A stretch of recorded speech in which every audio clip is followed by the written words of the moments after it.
नमस्कार। जय हिंद। कैसे हैं आप सभी लोग? आशा करता हूं सभी स्वस्थ मस्त और जबरदस्त होंगे। मैं शशिकांत कुमार आप सभी का स्वागत करता हूं रोजगार विथ अंकित परिवार पे। मैं हो चुका हूं उपस्थित और आप सब भी जल्दी से जल्दी उपस्थित हो जाएं। आज कुछ महत्वपूर्ण एमसीक्यूज लेकर आप सभी के समक्ष उपस्थित हूं। और ये जो एमसीक्यूज होंगे वो आपके होंगे भारतीय राष्ट्रीय आंदोलन और साथ ही साथ इससे जुड़े हुए बिहार के घटनाक्रम। अगर क्वेश्चंस आपके आएंगे इस टॉपिक से तो इसी से आएंगे, इससे बाहर नहीं आएंगे। इस तरीके से मैंने इस सेशन को डिजाइन किया हुआ है। ठीक है, तो सभी जल्दी से जल्दी उपस्थित हो जाएं। कैसे हैं आप सब? सब कोई बढ़िया है ना? बहुत सारे लोग उपस्थित हो गए। बाकी और भी जितने हैं सभी जल्दी से जल्दी उपस्थित हो जाएंगे। ठीक है, सब लोग तैयार हैं? हाँ, देखो क्वेश्चंस लीक हुए हैं लेकिन अभी इस पर जांच चल रही है कि वो जो क्वेश्चंस बाहर आए हैं वो एग्जाम से पहले या एग्जाम के ड्यूरेशन में या एग्जाम के बाद आए हैं। अगर एग्जाम से पहले आए होते तो जो आज है ना, जो आपके पेपर डिस्ट्रीब्यूट हो रहे हैं वो एग्जाम वाले दिन ही डिस्ट्रीब्यूट होते। लेकिन ऐसी चीजें देखने को नहीं मिली है तो डायरेक्टली यहां पर नहीं कहा जा सकता। और कई सारे लोग जो हैं आक्रोशित हैं, है ना। देखो गुस्सा वाली बातें हैं कि बच्चे जो इतना मेहनत करते हैं, दिनों रात एक करके यहां पर तैयारी करके जाते हैं और पेपर लीक हो जाता है। ये कहीं ना कहीं आयोग की और प्रशासन की कमियां हैं जिसको दूर करना पड़ेगा। और ये कब तक लीक होती रहेगी? ठीक है, तो ये चीज है, रोष है, आपके मन में भी है, हमारे मन में भी है, क्योंकि हमने और आपने दोनों ने मिलकर मेहनत किया है ताकि आप सभी को सफलता मिल सके। लेकिन ऐसी स्थिति में भी पेपर लीक हो रहा है तो कहीं ना कहीं ये आयोग की कमी है, कहीं ना कहीं ये प्रशासन की कमी है। लेकिन अभी फाइनल नहीं हुआ है। ठीक है, अभी जांच चल रही है तो ज्यादा आक्रोशित भी नहीं होना है। कई सारे बच्चे तो ऐसे इतने आक्रोशित हो चुके हैं कि यहां तक बोल रहे हैं कि ये कैसा मास्टर है भैया, आंदोलन नहीं करके पढ़ा रहा है। भैया पढ़ना है, पेपर हमारी है फिर से परसों 20 तारीख को फिर से पेपर देना है। ऐसा तोड़ना है कि पेपर खत्म ही हो गया, अब पेपर ही नहीं होगा। पेपर होगा तो अगर कैंसिल होना होगा होगा, फिर से आपको पेपर देना है। बाकी 20 वाले आगे जितने भी एग्जाम वाले सबको तो पेपर देना है। तो आक्रोशित होना है लेकिन इतना ज्यादा भी नहीं कि आगे वाले पेपर का क्या कर दें, हम पूरा भविष्य ही खराब कर दें। बच्चे जो है टेंशन में आ जाए एकदम कि भैया पढ़े कि नहीं पढ़े, ऐसे भी मैसेज देखने को मिल रहे हैं। तो वहां पर फोकस मत कीजिए, अभी फोकस कीजिए। जिनका भी पेपर है फोकस कहां पर करना है? तो क्लासेस पर करना है। जितना ज्यादा तैयारी हो सके उतना ज्यादा तैयारी करना है। बाकी मैंने पहले ही बोला कि पूरी टीम जो है, आरडब्ल्यू टीम जो है, आप सभी के लिए हमेशा खड़ा मिलेगी। जहां कहीं भी खड़ा होना होगा वहां खड़े मिलेंगे।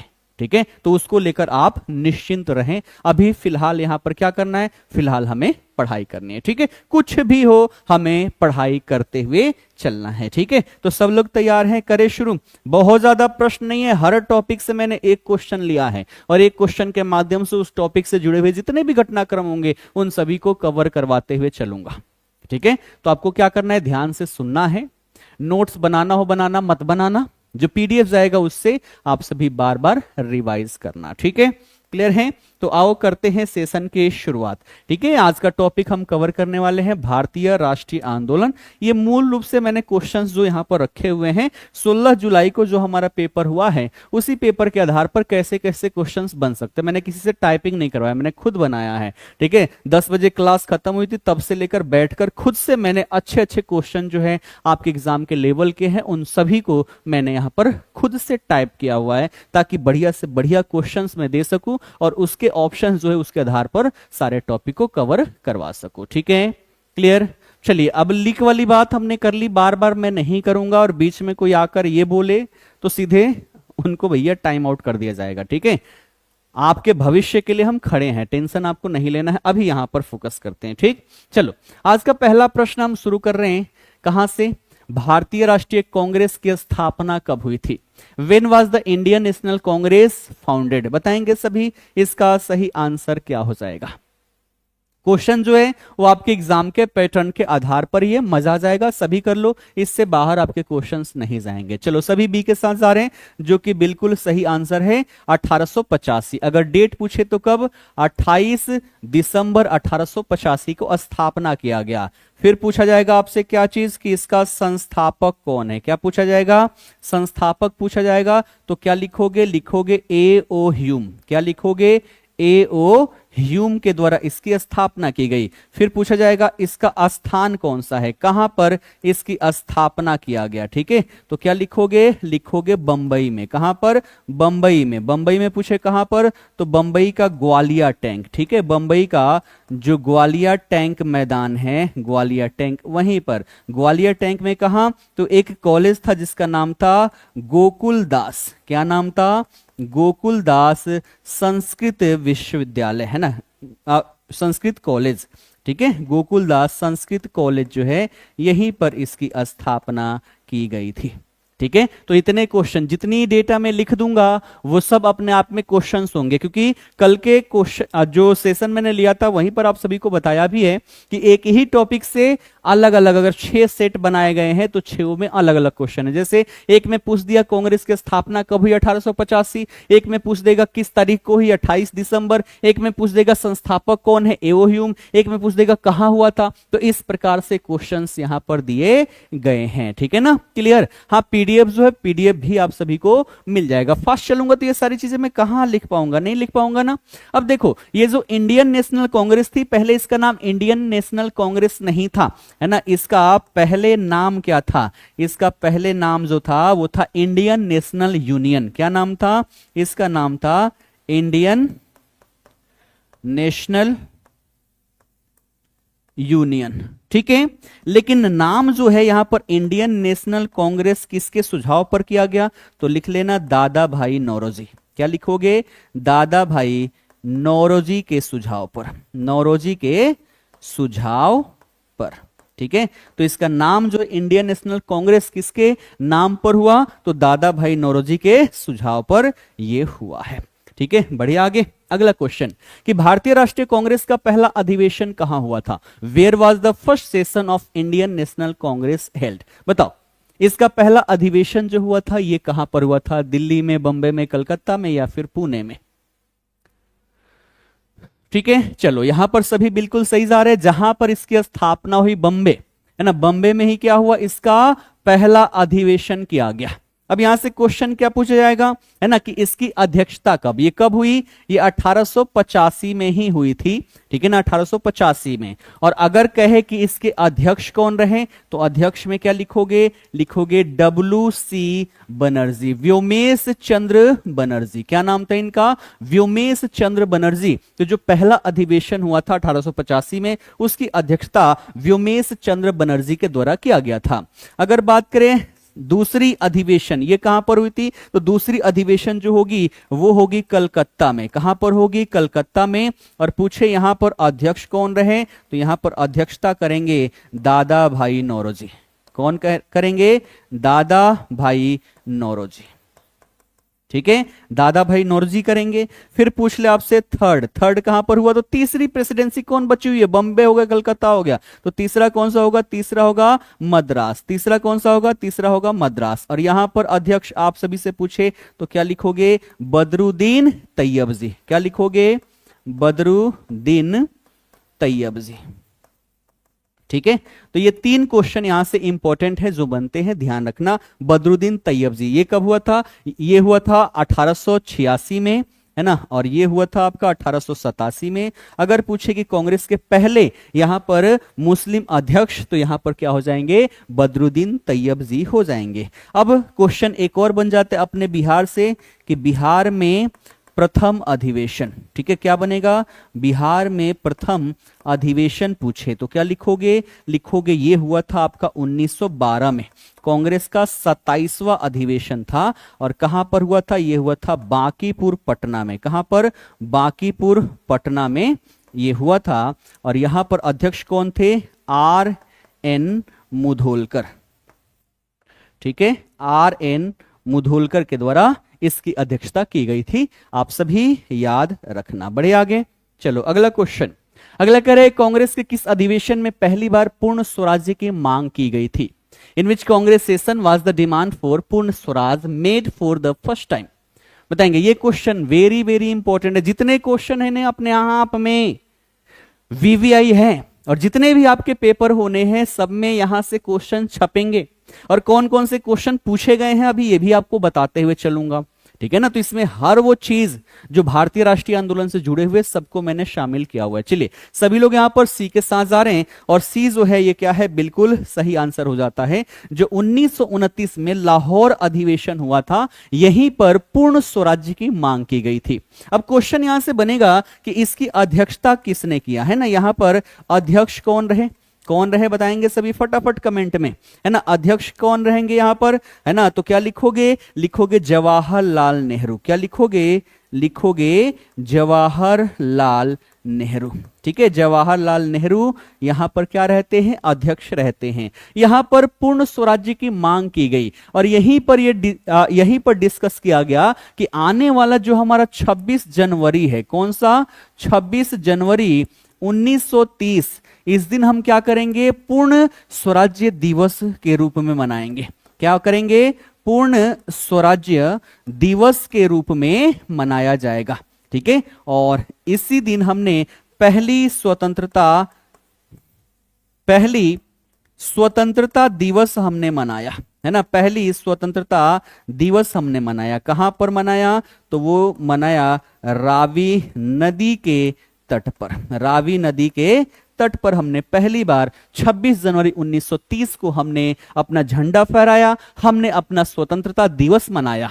इसी कारण से जो हमारा संविधान बन के तैयार हो गया 26 नवंबर 1949 को, इस दिन को यादगार बनाना था कि इसी दिन हम पहली बार अपनी स्वतंत्रता दिवस मनाए थे और इसी कारण से 26 नवंबर को संविधान कंप्लीट होने के बावजूद भी हम 26 जनवरी 1950 को पूर्ण रूप से संविधान हमने मनाया, है ना। संविधान को हमने लागू किया और इस दिन हम गणतंत्र हो गए। ठीक है ना, तो ये बात आप सभी ध्यान में रखना, 26 जनवरी 1930 को। ठीक है, तो यहीं पर पहली बार पूर्ण स्वराज्य का हमने यहां पर मांग की और यहीं पर पूर्ण स्वराज्य को डिफाइंड भी किया गया, है ना। यहीं पर जो स्वराज्य शब्द है, स्वराज्य शब्द का मतलब भी बताया गया। पहले का स्वराज्य शब्द का मतलब क्या था, तो पहले जो हम स्वराज्य की बात करते थे उसका मतलब था कि भैया शासन प्रशासन भारतीयों के द्वारा किया जाएगा लेकिन भारत जो होगा वो ब्रिटेन का अंग बना रहेगा।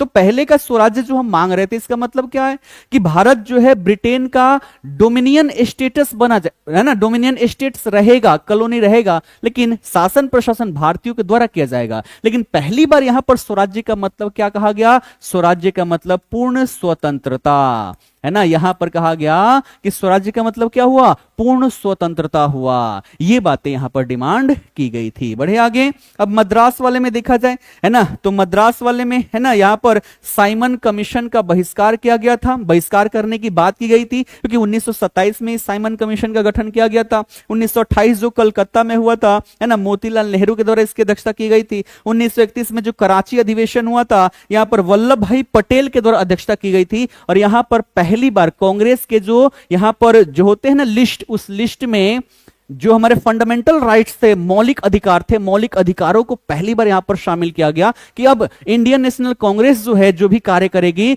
वहां पर मौलिक अधिकारों को भी लेकर ये कार्य करेगी। तो ये पहली बार कराची अधिवेशन में किया गया जिसकी अध्यक्षता सरदार वल्लभ भाई पटेल के द्वारा किया गया था। अगला कि गया अधिवेशन की अध्यक्षता किसने की थी, हु प्रिसाइड ओवर द गया session of Congress in 1920? Option आप सभी के समक्ष है, सभी बताएंगे कि जो गया का अधिवेशन हुआ था, गया अधिवेशन सबसे पहले पूछा जाएगा ये कब हुआ था, ये हुआ था 1922 में।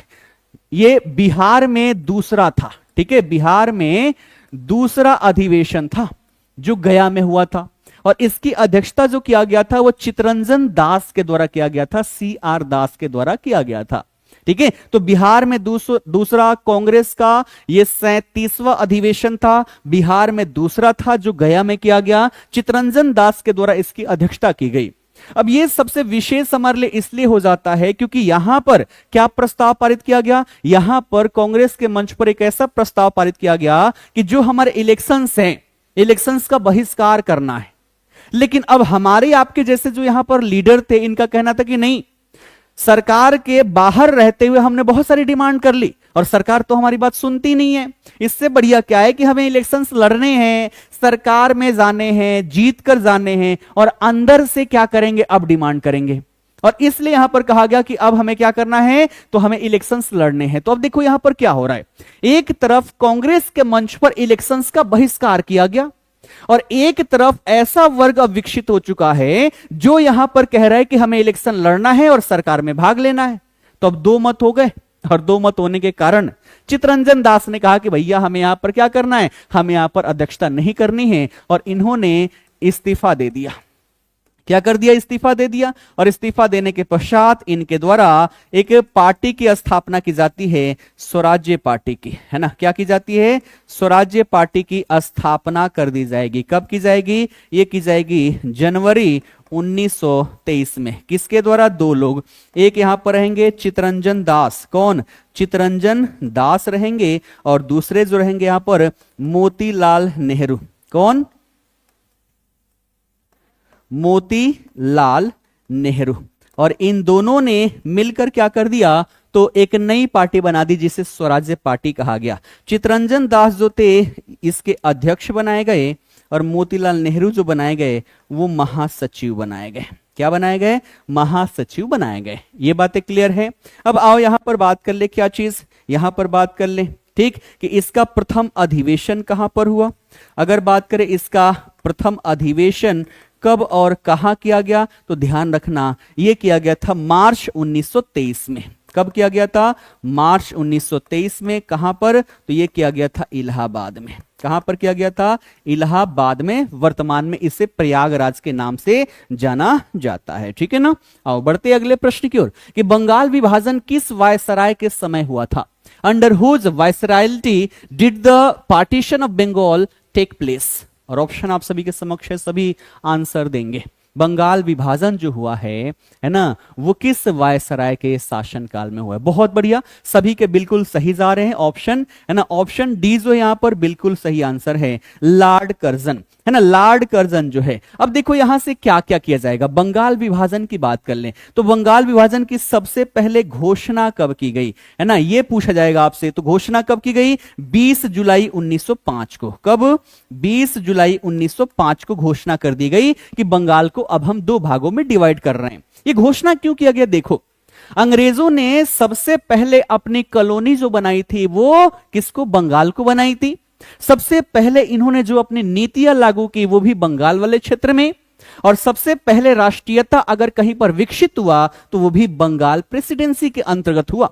और अंग्रेज इस राष्ट्रीयता से देखकर डर गए कि बाप रे बाप, अगर ऐसे ही चलता रहा, अगर ऐसा ही चलता रहा तो फिर तो बहुत जल्दी हमें यहां से बोरिया बिस्तर लेकर भागना पड़ जाएगा। ये भारतीयों के मन में राष्ट्रीयता कहां से आ गई, पहले भारत में राष्ट्रीयता की भावना थी ही नहीं।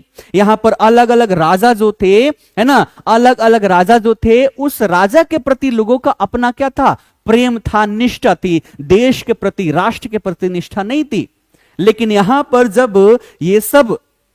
जब बंगाल में लोग पढ़ लिख गए अच्छे से, अंग्रेजों की मानसिकता को समझने लग गए, राष्ट्रीयता की भावना जागृत होने लग गई, तो इन्होंने सोचा कि इसको तोड़ दे। क्योंकि अंग्रेजों की नीति क्या थी, फूट डालो और राज करो। और इन्होंने बंगाल का विभाजन कर दिया, ठीक है ना। एक पूर्वी बंगाल हुआ और एक पश्चिमी बंगाल हुआ। और इसकी घोषणा कब कर दी गई, 20 जुलाई 1905 को, कि हम बंगाल का क्या कर रहे हैं, विभाजन कर रहे हैं। अब बात करें ये जो घोषणा हुई ये प्रभावी कब से हुआ, ये कब अलग हो गया, ये कब अलग हो गया। तो क्या डेट लिखोगे, लिखोगे 16 अक्टूबर 1905 को, ठीक है। कब, 16 अक्टूबर 1905 को ये क्या हो गया, ये प्रभावी हो गया। इस दिन विभाजन कर दिया जाता है, ठीक है, इस दिन विभाजन कर दिया जाता है, ठीक। और इसी कारण से 16 अक्टूबर को बंगाल में, पूरे बंगाल में शोक दिवस मनाया जाता है, ठीक है। पूरे बंगाल में क्या किया जाएगा, शोक दिवस मनाया जाएगा। ये बातें समझ में आ गई। अब ऐसा तो इससे तो कुछ होगा नहीं, अब इसका बहिष्कार भी भारतीयों के द्वारा किया जाएगा। अंग्रेज क्या कह रहे हैं कि हम प्रशासनिक दृष्टिकोण से क्या कर रहे हैं, हम प्रशासनिक दृष्टिकोण से इसको अलग कर रहे हैं। प्रशासन करने में बड़ा दिक्कत हो रहा है, बंगाल बहुत बड़ा है। लेकिन भारतीय समझ नहीं पा रहे थे इनके मानसिकता को कि ये राष्ट्रीयता को तोड़ना चाह रहे थे। अब इसके खिलाफ एक आंदोलन शुरू किया गया, एक आंदोलन शुरू किया गया और इस आंदोलन को क्या कहा गया? इस आंदोलन को कहा गया स्वदेशी आंदोलन। क्या कहा गया? स्वदेशी आंदोलन। इंग्लिश में इसी को नॉन पार्टीशन मूवमेंट भी कहा जाता है। ठीक है, तो ये जो बंगाल का विभाजन किया गया, इसी के खिलाफ जो आंदोलन यहां पर चलाया गया, इसी को स्वदेशी आंदोलन कहा जाता है। ये शुरू करने की घोषणा जो थी 7 अगस्त 1905 को किया गया, है ना। कब किया गया? 7 अगस्त 1905 को घोषणा किया गया कि चलो भैया अब हम यहां पर स्वदेशी आंदोलन करेंगे अंग्रेजों के खिलाफ। और कहां से? तो कलकत्ता में जो टाउन हॉल है, कलकत्ता का जो टाउन हॉल है, टाउन हॉल है ना कलकत्ता, यहीं से इसकी शुरुआत कर दी जाती है। बड़े स्तर पर अंग्रेजी वस्तुओं का बहिष्कार किया जाता है ना, इसीलिए इसको स्वदेशी आंदोलन कहा गया कि अंग्रेजों का जो कपड़ा है नहीं यूज करना है, हमें खुद से बनाना है। ठीक है, इसीलिए स्वदेशी इसको नाम दिया जाता है। ठीक है, ये इतना बड़ा बड़ा इमोजी क्या है? सर मेरे बात पे ध्यान दे, पीडीएफ नहीं मिल रहे। सारे पीडीएफ आप लोग को डाउनलोड करने नहीं आता है, इतनी सब कुछ चलाने आता है फोन में, पीडीएफ डाउनलोड करने नहीं आता। क्लास के लास्ट में याद दिलाना, मैं बता दूंगा कहां पर मिलेगा। सारे पीडीएफ जो एप्लीकेशन पर अवेलेबल है और रिवीजन करने के लिए इससे आसान तरीका और कुछ नहीं हो सकता है। अगला, पृथक बिहार आंदोलन के प्रमुख नेता कौन थे? Who was the prominent leader of the separate Bihar movement? Option आप सभी के समक्ष है, सभी आंसर देना, सभी आंसर देना कि पृथक बिहार आंदोलन के प्रमुख नेता कौन थे। चलिए, क्या आंसर आ रहा है? अच्छा, बड़ा हंस रहे हो, है ना। हंसना चाहिए, हमेशा खुश रहो, ठीक है ना। खुश रहोगे तो सामने वाले तो ऐसे ही देख के पगलाए रहेंगे कि भैया हाँ, क्या करे कि ये दुखी हो जाए, क्योंकि आपके अगल बगल वाले आपकी खुशी को देखकर अब खुश होने वाले नहीं है। पहले बड़ा प्रेम भाव होता था कि अगल बगल का लड़का अगर तरक्की कर रहा है तो बगल वाले सीना चौड़ा करके घूमते थे कि वाह मेरे भाई है, मेरा पड़ोसी है, मेरा भतीजा है। लेकिन आज नहीं है, अगर आप तरक्की करोगे तो वो ये चक्कर में लगे रहेंगे कि कैसे उसका पैर पकड़ के हम क्या करें, खींच डाले। इसलिए हमेशा खुश रहो ताकि सामने वाले जलते रहें, जलाते रहो आराम से, ठीक है ना। आओ, पृथक बिहार आंदोलन के प्रमुख नेता जो थे वो थे सच्चिदानंद सिन्हा।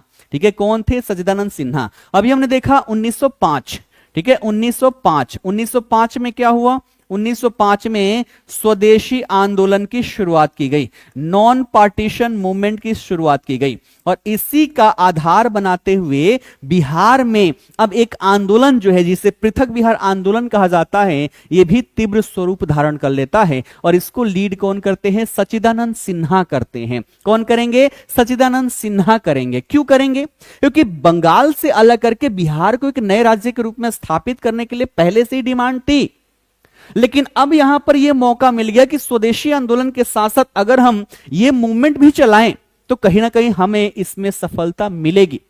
इसका मतलब यह नहीं हुआ कि हम बंगाल विभाजन का सपोर्ट कर रहे, नहीं, बंगाल विभाजन के हम खिलाफ हैं, लेकिन बंगाल और बिहार की कल्चर जो है वो अलग अलग है। इस कारण से कई सारे डिफरेंसेस थे, जिस कारण से हम बंगाल से अलग करके बिहार को स्थापित करने की डिमांड पहले से ही कर रहे थे, लेकिन स्वदेशी आंदोलन के साथ साथ हमने ये डिमांड और भी ज्यादा बढ़ा दी और इसका रिजल्ट ये होता है कि 1911 में क्या किया जाएगा? 1911 में दिल्ली दरबार का आयोजन किया जाएगा।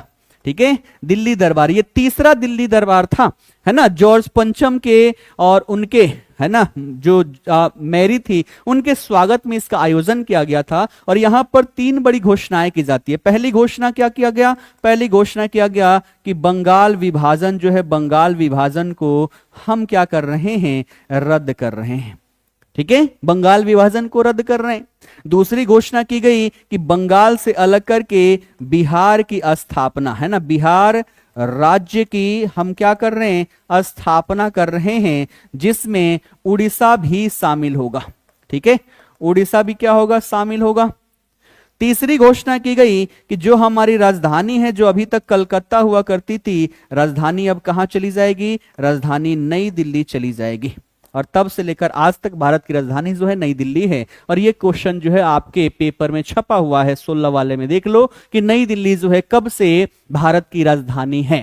ठीक है, तो 1911 में घोषणा हुआ था, 1912 से भारत की राजधानी नई दिल्ली हो चुकी है। ये क्वेश्चन यहां पर छपा हुआ है। ठीक है, क्लियर है? तो ये ध्यान रखना, ये क्वेश्चन पूछा जा चुका है।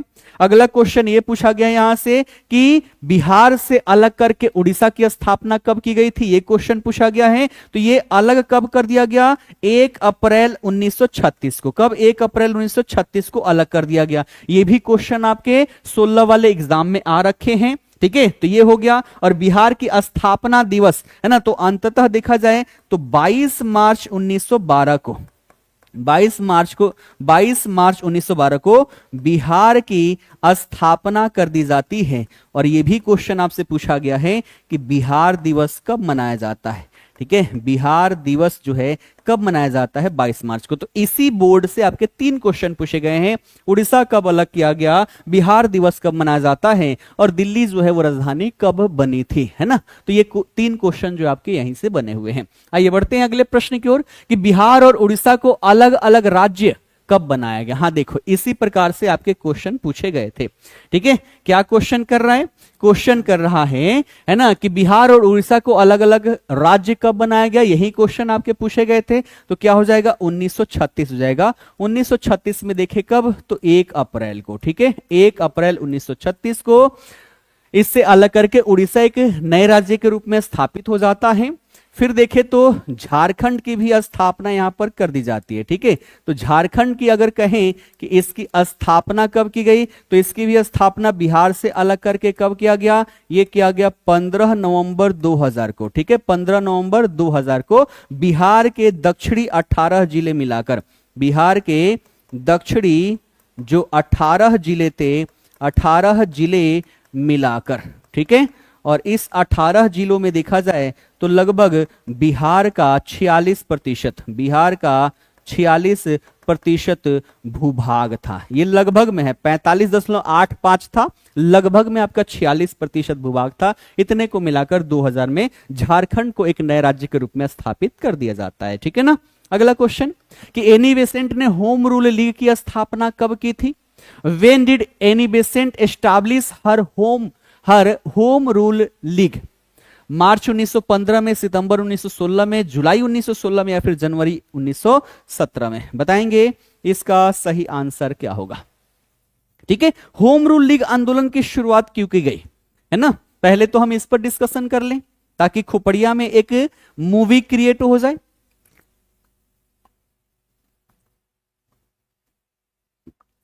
बिहार में गर्मी बहुत ज्यादा है, ठीक है, इसलिए समय समय पर पानी पीते रहना पड़ेगा। ये तो पता चला कि क्लास चल रही है और हम गिरे पड़े हैं नीचे, और कोई उठाने वाला भी नहीं है, घर में कोई नहीं है, अकेले हूं और क्लास आप सभी का ले रहा हूं। ठीक है ना। अब देखते हैं होम रूल लीग का मतलब क्या हुआ। ये सबसे पहले पूछा जाएगा शुरू कब किया गया? 1916 में। ठीक है, और इसमें 2 लोगों की अहम भूमिका रहती है। एक बाल गंगाधर तिलक, क्या नाम है? बाल गंगाधर तिलक। ठीक है, और दूसरी कौन है? Annie Besant. बाल गंगाधर तिलक ने पुणे में, कहां पर? मद्रास के पुणे में, ठीक है, मद्रास के पुणे में क्या किया इन्होंने? तो होम रूल लीग की स्थापना की। कब की थी? अप्रैल के महीने में, अप्रैल 1916 में, 28 तारीख को। ठीक है, तो पुणे में कब? 28 अप्रैल 1916 को, 28 अप्रैल 1916 को होम रूल लीग की स्थापना की। और वैसे ही एनी बेसेंट की बात कर ले तो इन्होंने सितंबर 1916 में, है ना, कहां पर? सितंबर 1916 में इन्होंने कहां पर स्थापित किया था? तो अच्छा, मैंने गलत कर दिया क्या?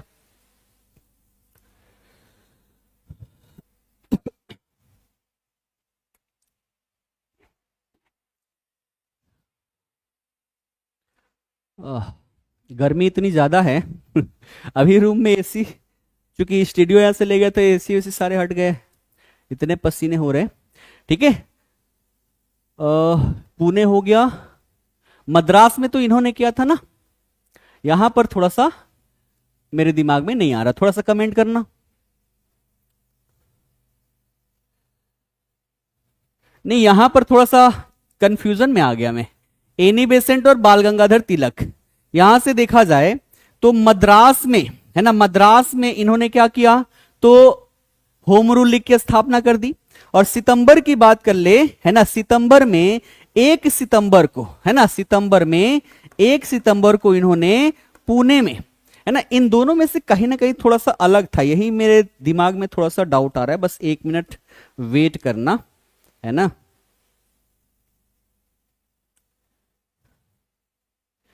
एरिया दिमाग से मेरे उतर रहा है।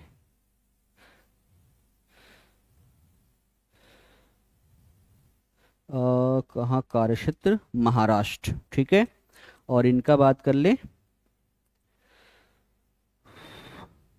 ब्रिटिश भारत के अन्य क्षेत्र, है ना। मतलब इनका देखो, ये मद्रास वाले क्षेत्र में, और मद्रास को छोड़कर बाकी जितने भी एरिया थे ना, ठीक है, वहां पर होम रूल लीग की स्थापना किसने किया? एनी बेसेंट ने। इसका मूल उद्देश्य क्या था? इसका मूल उद्देश्य था कि होम रूल का मतलब क्या हुआ कि शासन प्रशासन जो हो ना, वो यहीं के लोगों के द्वारा शासन प्रशासन यहां पर किया जाए। अंग्रेज कर रहे हैं, और ये आंदोलन जो शुरू किया गया, ये संवैधानिक तरीके से अपने अधिकारों को मांगने के लिए होम रूल लीग की स्थापना की गई, जिसमें इनका अहम योगदान रहा, ठीक है। तो यहां पर देखा जाए 1 सितंबर 1916 को किसने? एनी बेसेंट ने, और 28 अप्रैल 1916 को बाल गंगाधर तिलक ने इसकी स्थापना की थी। अब बात करें कि बिहार से संबंधित क्या डेटा हमें याद कर लेना चाहिए, तो बिहार के पटना में, पटना के कहां? तो पटना के बांकीपुर में, है ना। बांकीपुर कहां पर है? पटना में।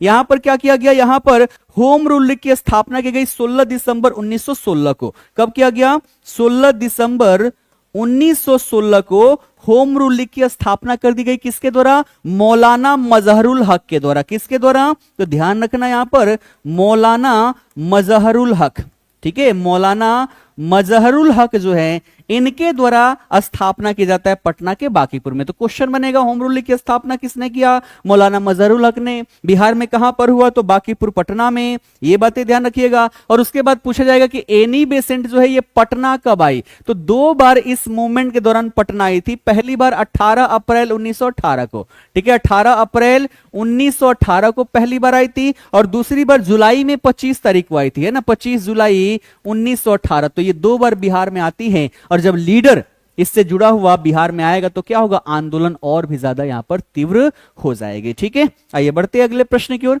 कि चंपारण सत्याग्रह किसके नेतृत्व में हुआ था? अब देखो, वन शॉट जो मैंने करवाया था वो केवल बिहार राज्य विशेष था, और ये मैं पूरा भारतीय राष्ट्रीय आंदोलन करवा रहा हूं आपके भारत और बिहार दोनों के परिप्रेक्ष्य को ध्यान में रखते हुए, ठीक है ना। चलो अब इस चंपारण सत्याग्रह की बात कर ले, तो ये महात्मा गांधी के द्वारा किया गया था। चंपारण सत्याग्रह कब हुआ था? ये क्वेश्चन आपसे पूछा गया है ना 16 वाले एग्जाम में। तो 1917 में हुआ था। नेतृत्व किसने किया? महात्मा गांधी ने। महात्मा गांधी को आमंत्रित किसने किया था? बिहार में किसने बुलाया था? तो याद रखना क्या हो जाएगा यहां पर? ये हो जाएगा राजकुमार शुक्ल। क्या हो जाएगा? राजकुमार शुक्ल हो जाएगा। अब बात करें किसके खिलाफ ये हुआ था, तो यहां पर थी तीन कठिया प्रणाली, ठीक है। तीन कठिया प्रणाली जो थी, तीन कठिया प्रणाली के खिलाफ ये आंदोलन शुरू किया गया था। तीन कठिया प्रणाली में क्या था? तो हर 20 कट्ठा में से 3 कट्ठे भूमि पर नील की खेती करनी पड़ती थी। क्या करनी पड़ती थी? नील की खेती करनी पड़ती थी। और इसी के तहत, इसी के खिलाफ गांधी जी ने भारत में पहला सत्याग्रह किया। तो ये चंपारण सत्याग्रह ध्यान रखना, है ना, कि भारत में गांधी जी का, ठीक है ना, भारत में गांधी जी का ये क्या था? ये पहला सत्याग्रह था, ठीक है। अगर पूछे कि भारत में गांधी जी का पहला सत्याग्रह कौन सा, तो क्या लिखोगे? लिखोगे यहां पर चंपारण सत्याग्रह। फिर खेड़ा सत्याग्रह किए, और अहमदाबाद मिल हड़ताल। खेड़ा आपसे पूछा गया है ना, 16 वाले में देखोगे कि खेड़ा पूछा जाएगा कि खेड़ा सत्याग्रह कहां पर हुआ था, ठीक है ना। कहां पर है खेड़ा? फटाफट कमेंट करके बताओ, ठीक है। 1918 में खेड़ा, और फिर अहमदाबाद मिल हड़ताल, इन दोनों में भी ये विजयी रहते। 3 लगातार 3 बॉल पर 3 छक्के लगा देते। और ये क्वेश्चन पूछा गया खेड़ा कहां पर? किसी का आंसर नहीं आया। खेड़ा चंपारण में है, बहुत बढ़िया, है ना। खेड़ा जो है ना, वो कहां पर है? वो है आपके गुजरात में, है ना। कहां पर है? तो गुजरात में है, ध्यान रखना, ये क्वेश्चन पूछा गया है।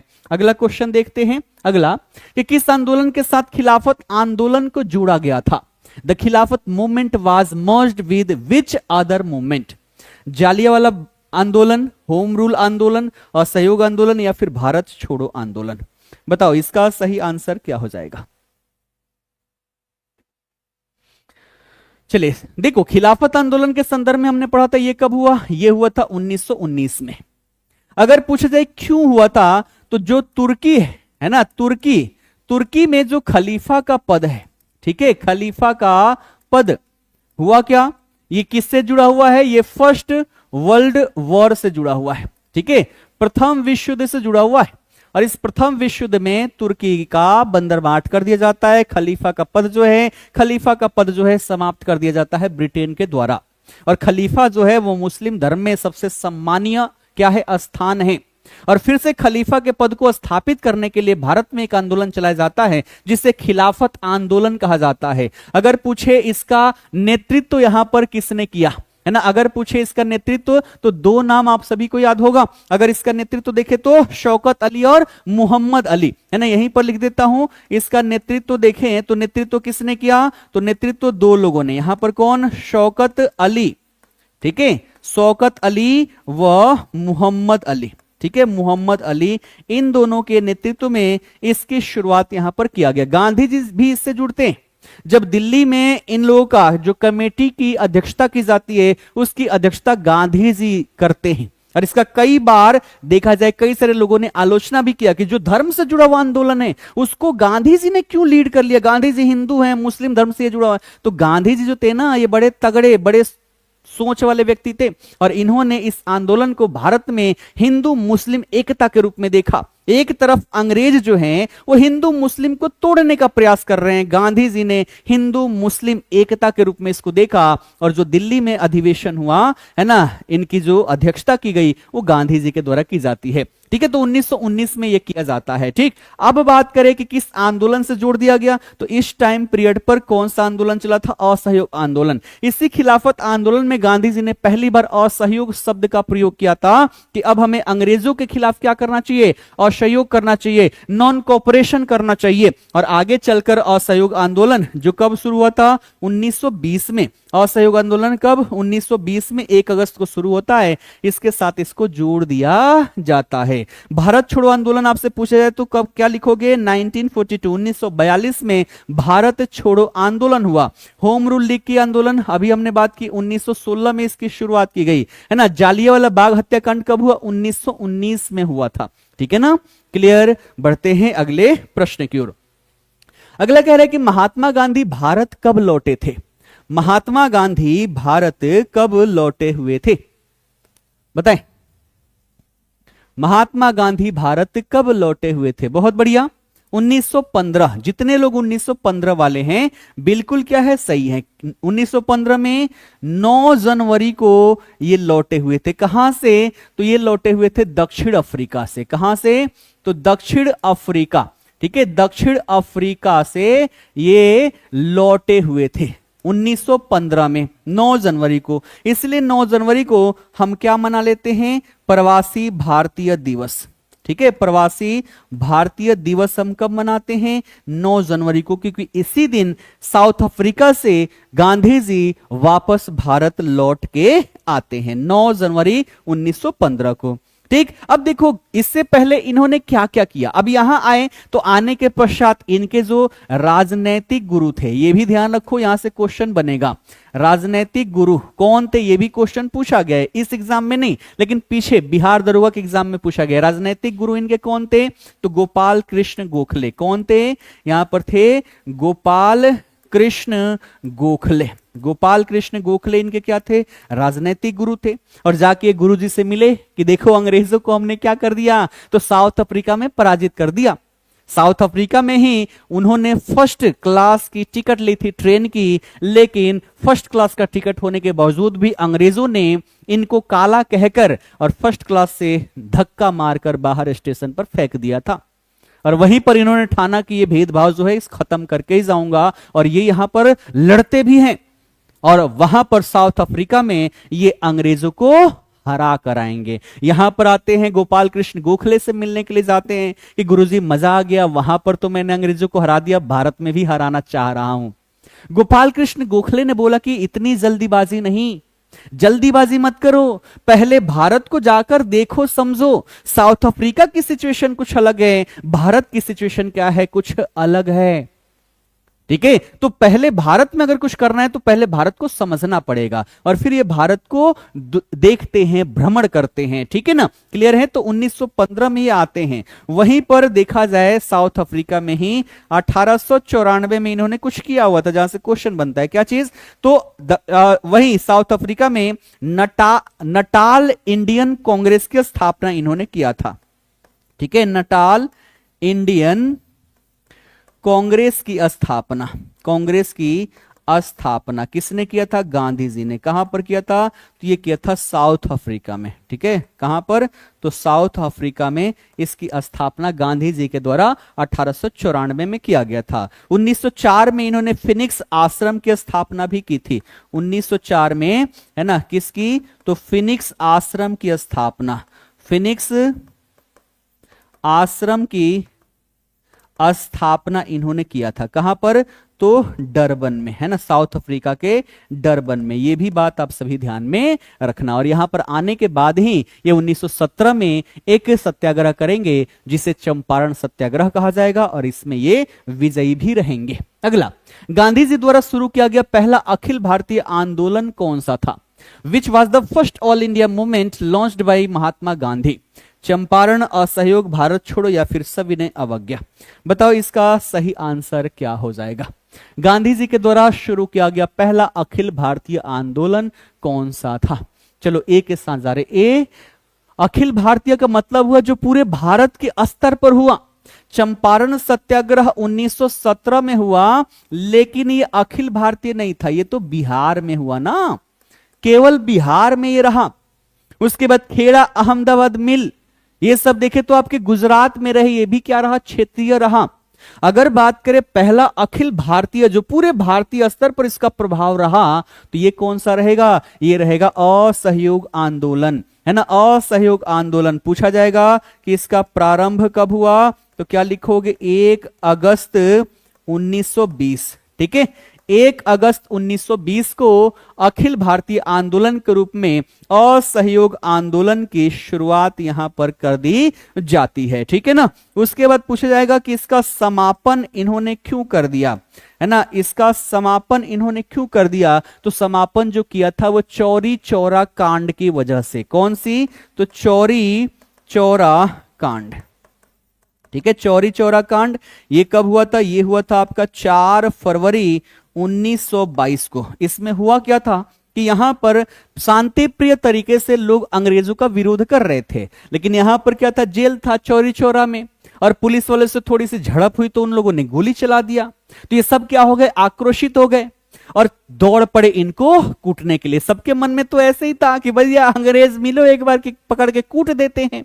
लेकिन गांधी जी ने पहले ही बता रखा था कि भैया अहिंसक स्वरूप यहां पर रखना चाहिए, हिंसा की कोई स्थान नहीं है मेरे आंदोलन में। तो सब चुपचाप यहां पर थे, लेकिन अंग्रेजों ने क्या कर दिया? यहां पर उंगली कर डाली और सब यहां पर क्या हो गए? आक्रोशित हो गए और दौड़े सबको मारने के लिए। 23 यहां पर पुलिसकर्मी थे, है ना, 23, और इन सभी ने अपने आप को बचाने के लिए अपने को जेल के अंदर कर लिए और वहां पर क्या कर दिए? ताला लगा लिए और अंदर अब डांस कर रहे हैं कि आओ बेटा कर लो, क्या ही कर लोगे, आओ क्या ही कर लोगे। ठीक है ना। तो अब लोगों के मन में जब आक्रोश आया कि क्या ही कर लोगे, अभी बताते हैं। यहीं बगल में था दुकान, वहां से किरोसी तेल लेकर आए, चारों तरफ छिड़के और आग लगा दिए। 23 पुलिस वाले को यहां पर जिंदा जला दिया गया। जब ये घटना गांधी जी के पास पहुंचती है, गांधी जी इसी घटना का आधार बनाते हुए इसको क्या कर लेंगे? वापस ले लेंगे। ठीक है, अब देखो फिर से कोई आ गया लीक वाला। मैंने लीक पर पहले ही क्लास के शुरुआत में ही बात कर चुका हूं, लीक वाले पर। अब बीच में कुछ बात नहीं होगी पेपर लीक वाले पर, only focus on the study. ठीक है ना, पेपर लीक हुआ है, गलत हुआ है और हम इसका विरोध करते हैं। जहां कहीं भी कुछ करना पड़ेगा हम करेंगे, इसके लिए पीछे नहीं रहने वाले। लेकिन अभी पढ़ रहे हैं तो कृपया करके केवल पढ़ाई पर फोकस करें। नहीं, 5 फरवरी नहीं, 4 फरवरी को हुआ था। गूगल पे डेटा जो है ना कई जगहों पर गलत दिया गया है। 4 फरवरी को हुआ था चौरी चौरा कांड। ठीक है ना, आओ बढ़ते हैं आगे। दांडी यात्रा गांधी जी ने कब शुरू की थी? When did Gandhi start the Dandi march? बताओ, ऑप्शन आप सभी के समक्ष है। गांधी जी ने दांडी मार्च जो है ये कब शुरुआत की थी? अब देखो दांडी मार्च क्यों शुरुआत किया गया, क्योंकि गांधी जी को शुरू करना था सविनय अवज्ञा आंदोलन। कौन सा? सविनय अवज्ञा आंदोलन, सविनय अवज्ञा आंदोलन। लेकिन गांधी जी हर किसी को एक मौका देते थे। इस समय देखा जाए तो भारत में वायसराय कौन है? इरविन है। और इरविन को गांधी जी ने एक चिट्ठी लिख दी, है ना, प्रेम पत्र इन्होंने लिख डाला कि हे इरविन, देख लो हमारी डिमांड है। 11 डिमांड इन्होंने लिख के डाल दी कि ये हम भारतीयों का क्या है डिमांड है। और इस प्रेम पत्र में जो डिमांड लिखा गया है, अगर तुमने एक तारीख इन्होंने दे दिया कि इस तारीख तक अगर इन डिमांड को नहीं माना तो भारत में ब्रिटिशर्स के खिलाफ एक बहुत बड़ा आंदोलन हम शुरू करने वाले हैं, सविनय अवज्ञा आंदोलन शुरू करेंगे। लेकिन इरविन को लगा कि ये क्या ही फकीर क्या ही कर लेगा, इसके प्रेम पत्र को हम क्यों एक्सेप्ट करें, और इसने गांधी जी को हल्के में ले लिया और दिया गया डेट जो है वो क्रॉस कर गया। गांधी जी ने बोला कि ससुरा सब अंग्रेज नहीं मानने वाला है, इनको सिखाना ही पड़ेगा और सिखाने के लिए शुरू करना पड़ेगा सिविल डिसओबीडियंस मूवमेंट, सविनय अवज्ञा आंदोलन। अब गांधी जी बड़े दिमागदार आदमी थे। सविनय अवज्ञा आंदोलन में चाह रहे थे कि ज्यादा से ज्यादा लोगों को जोड़ा जाए। पहले देखो कांग्रेस एक मंच के रूप में रहा जहां से स्वतंत्रता आंदोलन की शुरुआत की गई, भारतीय राष्ट्रीय आंदोलन की शुरुआत की गई। लेकिन शुरुआती दौर में इसमें लिमिटेड लोग ही थे जो पढ़े लिखे थे, यही थे, और भारत का एक बहुत बड़ा वर्ग जो था इससे जुड़ा ही नहीं था। ठीक है, कृषक वर्ग जुड़ा ही नहीं, मजदूर वर्ग जुड़ा ही नहीं, भारत की आधी से ज्यादा आबादी महिलाओं की वो जुड़ी नहीं। गांधी जी ने कहा कि इनके बगैर कैसे हम जन आंदोलन करेंगे। गांधी जी ने सबको जीतने का प्रयास किया। महिलाओं के लिए तो इन्होंने ऐसी ऐसी बातें कही कि महिलाओं के खून खौल उठे और वो आके अंग्रेजों की अच्छे से कुटाई कर डाली। इन्होंने कहा कि तुम महिला अपने आप को कमजोर समझती हो, काली माता, ठीक है ना, राक्षसों का संहार करने वाली दुर्गा माता, महिषासुर का संहार करने वाली महिलाएं थी। धन चाहिए लक्ष्मी देवी महिलाएं हैं, ज्ञान चाहिए सरस्वती माता महिलाएं हैं। तो सारा पावर तो महिलाओं के हाथ में, और तुम लोग समझ रही हो कि तुम कमजोर हो, तुम्हारे जितना तो किसी के पास ताकत ही नहीं। अब महिलाओं की जब खून में गर्मी आई है ना, उसके बाद आंदोलन का रुख ही यहां पर बदल जाता है। ऐसा करने में गांधी जी सफल रहते हैं। अब ज्यादा से ज्यादा लोगों को सपोर्ट करने के लिए उन्होंने सोचा कि भैया हमें कानून तोड़ना है। कौन सा तोड़े जिससे हर कोई रिलेटेड हो। इन्होंने कहा कि बेटा सब कोई क्या खाता है, नमक खाता है, और नमक बनाने पर भी अंग्रेजों ने टैक्स लगा रखा था। गांधी जी ने कहा यही मौका है, नमक हर कोई खाता है, आप में से कोई है जो नमक नहीं खाता? हर कोई खाता है, गरीब अमीर वकील मजदूर व्यापारी हर कोई नमक खाता है, और नमक बनाने पर अंग्रेजों ने टैक्स लगा रखा था। गांधी जी ने कहा यही मौका है, चलो इसी को उठाते हैं। और यही नमक कानून तोड़ने के लिए इन्होंने 12 मार्च 1930 को एक यात्रा शुरू किया जिसे दांडी मार्च कहा गया। क्या कहा गया? इसको कहा गया दांडी मार्च या दांडी यात्रा। 12 मार्च 1930 से शुरू होगा और ये 6 अप्रैल 1930 तक चलेगा। ठीक है, साबरमती आश्रम से लेकर दांडी तक गांधी जी यहां पर दांडी यात्रा करेंगे, है ना। इसमें देखा जाए तो लगभग 78 अनुयायी थे। कितने? 78 अनुयायी। और इसमें से अगर बिहार की बात करें तो बिहार से कौन थे? बिहार से थे गिरिवरधारी चौधरी। ठीक है, गिरिवरधारी चौधरी, जिन्हें कारो बाबू भी कहा जाता है। क्या कहा जाता है? कारो बाबू भी कहा जाता है। और ये इसमें शामिल थे। और 6 अप्रैल को दांडी के तट पर पहुंचकर वहीं पर ये समुद्री पानी से नमक बनाएंगे और नमक बनाकर नमक कानून तोड़ेंगे, और साथ ही साथ आह्वान करेंगे, देखो मैंने नमक कानून तोड़ दिया और आप सब भी अपने क्षेत्र में नमक कानून तोड़े जहां कहीं भी संभव हो। अब बिहार वाले बोले कि हमारे पास तो समुद्री तट ही नहीं है, हम क्या करें? गांधी जी ने कहा कोई बात नहीं, तुम्हारे यहां जो अन्य कानून होगा उसको तोड़ना। तो बिहार में इसी सविनय अवज्ञा आंदोलन के दौरान बिहार में एक कर बड़ा चर्चे में रहा। कौन सा? चौकीदारी कर। ध्यान रखना, चौकीदारी कर। तो सविनय अवज्ञा आंदोलन के दौरान बिहार में चौकीदारी कर का विरोध किया गया। ठीक है, बिहार में नमकीन मिट्टी से नमक बनाकर नमक कानून तोड़ा गया। ठीक है, यहां से सोडा से नमक बनाकर नमक कानून तोड़ा गया था। ठीक है, क्लियर है? मजा आ रहा है सबको? नहीं, 100 क्वेश्चन नहीं है, लेकिन क्वेश्चन जितने भी है इसमें मैं डिस्क्रिप्शन इतना दूंगा कि 500 क्वेश्चन आप लोग इजीली तौर पर कर पाओगे। ये इतना बड़ा बड़ा इमोजी क्या आ रहा है, इतने बड़े बड़े कमेंट आएंगे तो फिर मैं पढ़ा कैसे पाऊंगा। ठीक है सर, मेरे पास 100 क्वेश्चन आया है, जहानाबाद का क्वेश्चन है, आज आया है मेरा, 3 को पेपर है, मन कर रहा है पढ़ना छोड़ दे, आज मैं पहली बार कमेंट कर रहा हूं सर, पढ़ ना पा रहा हूं। देखो अभी भी शुरू में उतना कुछ कह दिया, उसके बाद भी ये बातें, पेपर होगा ही, जो इसके लिए जिम्मेदार है उसको अच्छे से दंडित भी किया जाएगा, आवश्यकता पड़ेगी तो पेपर को कैंसिल भी किया जाएगा, सारे पेपर नहीं। जिस सेंटर पर लीक की समस्या आई है केवल उस सेंटर को कैंसिल करके फिर से करवाया जाएगा। इतना आसान नहीं होता है पेपर कंडक्ट करवाना, और सारे बच्चे भाव भाव में आकर बोल देते कि सारे पेपर को रद्द करो, नहीं, जहां पर ये सारे हुए हैं वहां पर रद्द किए जाएंगे। इसका सपोर्टर मैं भी हूं और इसके लिए जो करना होगा करेंगे, आपके लिए जो करना होगा करेंगे, पीछे नहीं हटने वाले।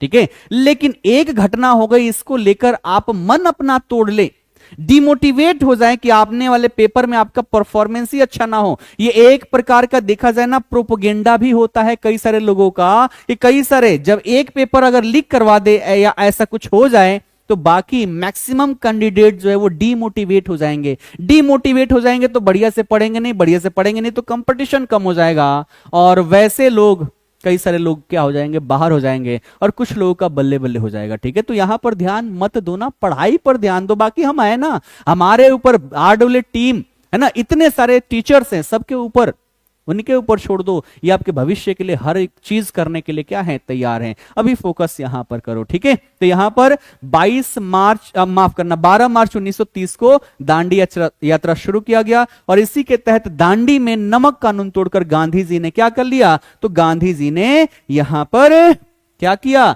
सविनय अवज्ञा आंदोलन की शुरुआत कर डाली। ठीक है, आओ बढ़ते अगले प्रश्न की ओर। ये गांधी इरविन समझौता किस आंदोलन के दौरान हुआ था? Gandhi Irwin pact was sign during which movement? असहयोग आंदोलन, भारत छोड़ो आंदोलन, सविनय अवज्ञा आंदोलन, या फिर चंपारण सत्याग्रह? बताओ, ये जो गांधी इरविन समझौता हुआ ये किस आंदोलन के दौरान हुआ है? चलो ए सी डी, इतने सारे आंसर आ रहे हैं, सही तो एक ही है ना। तो इसकी बात करें, सबसे पहली बात करें, गांधी इरविन समझौता हुआ कब था? यह हुआ था 5 मार्च 1931 को। कब हुआ था? 5 मार्च 1931 को। कहां पर हुआ था? तो दिल्ली में। गांधी जी और इरविन दोनों दिल्ली में बैठकर बातचीत किए, और फाइनली एक यहां पर डेटा निकल के आई कि हां, कुछ गांधी जी ने इरविन की बातें मानी, कुछ इरविन ने गांधी जी की बात मानी, और दोनों पर साइन हुआ। कब? 5 मार्च 1931 को। इसीलिए इसे दिल्ली पैक्ट भी कहा जाता है। 1931 कौन सा आंदोलन चल रहा होगा? असहयोग आंदोलन की बात कर लें तो ये कब हुआ? ये हुआ 1920 में, 22 में खत्म हो गया तो इसमें होगा ही नहीं। भारत छोड़ो आंदोलन शुरू ही हुआ था 1942 में, इसमें होगा ही नहीं। सविनय अवज्ञा आंदोलन 1930 में हुआ है ना। चंपारण सत्याग्रह 1917 में हुआ, 18 में खत्म हो गया। तो एक ही ऑप्शन तो है, कौन सा? सविनय अवज्ञा आंदोलन। ठीक है, ये कब हुआ, क्यों हुआ? देखो, अब भारत में नया कानून अंग्रेजों को लेकर आना था। भारत सरकार अधिनियम 1935 लानी थी, और इस पर भारतीय जितने भी बड़े टीम थी, बड़ी पार्टियां थी, इन सभी के लीडर को आमंत्रित किया गया। कहां पर? लंदन में, कि भैया आप आइए, बैठकर डिस्कस किया जाएगा। हम गोल टेबल पर बैठेंगे, जिसे राउंड टेबल कॉन्फ्रेंस कहा गया, या फिर इसी को गोलमेज सम्मेलन कहा गया। क्या कहा गया? गोलमेज सम्मेलन कहा गया। कहां पर आयोजित किया गया? लंदन में। और टोटल गोलमेज सम्मेलन कितने हुए? 3 हुए। पहला गोलमेज सम्मेलन 1930 और जनवरी 1931 के दौरान हुआ था, और इसमें कांग्रेस शामिल ही नहीं हुई। अब अंग्रेजों को टेंशन हो गया कि भैया भारत की सबसे बड़ी जो पार्टी है उसका कोई लीडर ही शामिल नहीं हुआ। अब वहां से खबर आता है किसके पास? इरविन के पास, कि भैया देखना ये आखिरकार ये सभी शामिल हुए क्यों नहीं। खबर जाती है लीडरों के पास, है ना। गांधी जी से पूछा गया कि भैया आप लोग क्यों शामिल नहीं हुए? गांधी जी ने कहा कि बड़ा बोका है रे तू, सब सभी नेता को तुम पकड़ के जेल में डाल दिए हो, और फिर बोल रहे हो कि लंदन आओ, वहां पर डिस्कस करना है। हम भूत हैं कि भगवान है कि यहां से विलीन हो जाए और वहां पर सामने आ जाए, और तुम्हारे राउंड टेबल कॉन्फ्रेंस जो चल रहा है वहां पर बैठ के डिस्कस करें। बड़ा बोका है ये इरविनवा, है ना। तो फिर यहां पर डिस्कस किया, तब अंग्रेजों, अरे हाँ गांधी जी तो सही कर रहे हैं, है ना, गलती तो हमने ही किया है, सारे बड़े बड़े नेता, क्योंकि सविनय अवज्ञा आंदोलन जो चल रही थी इसी के दौरान जितने भी बड़े बड़े नेता थे सबको गिरफ्तार कर लिया गया था। गांधी जी को भी 5 मई 1930 को गिरफ्तार करके यरवदा जेल में डाल दिया गया है।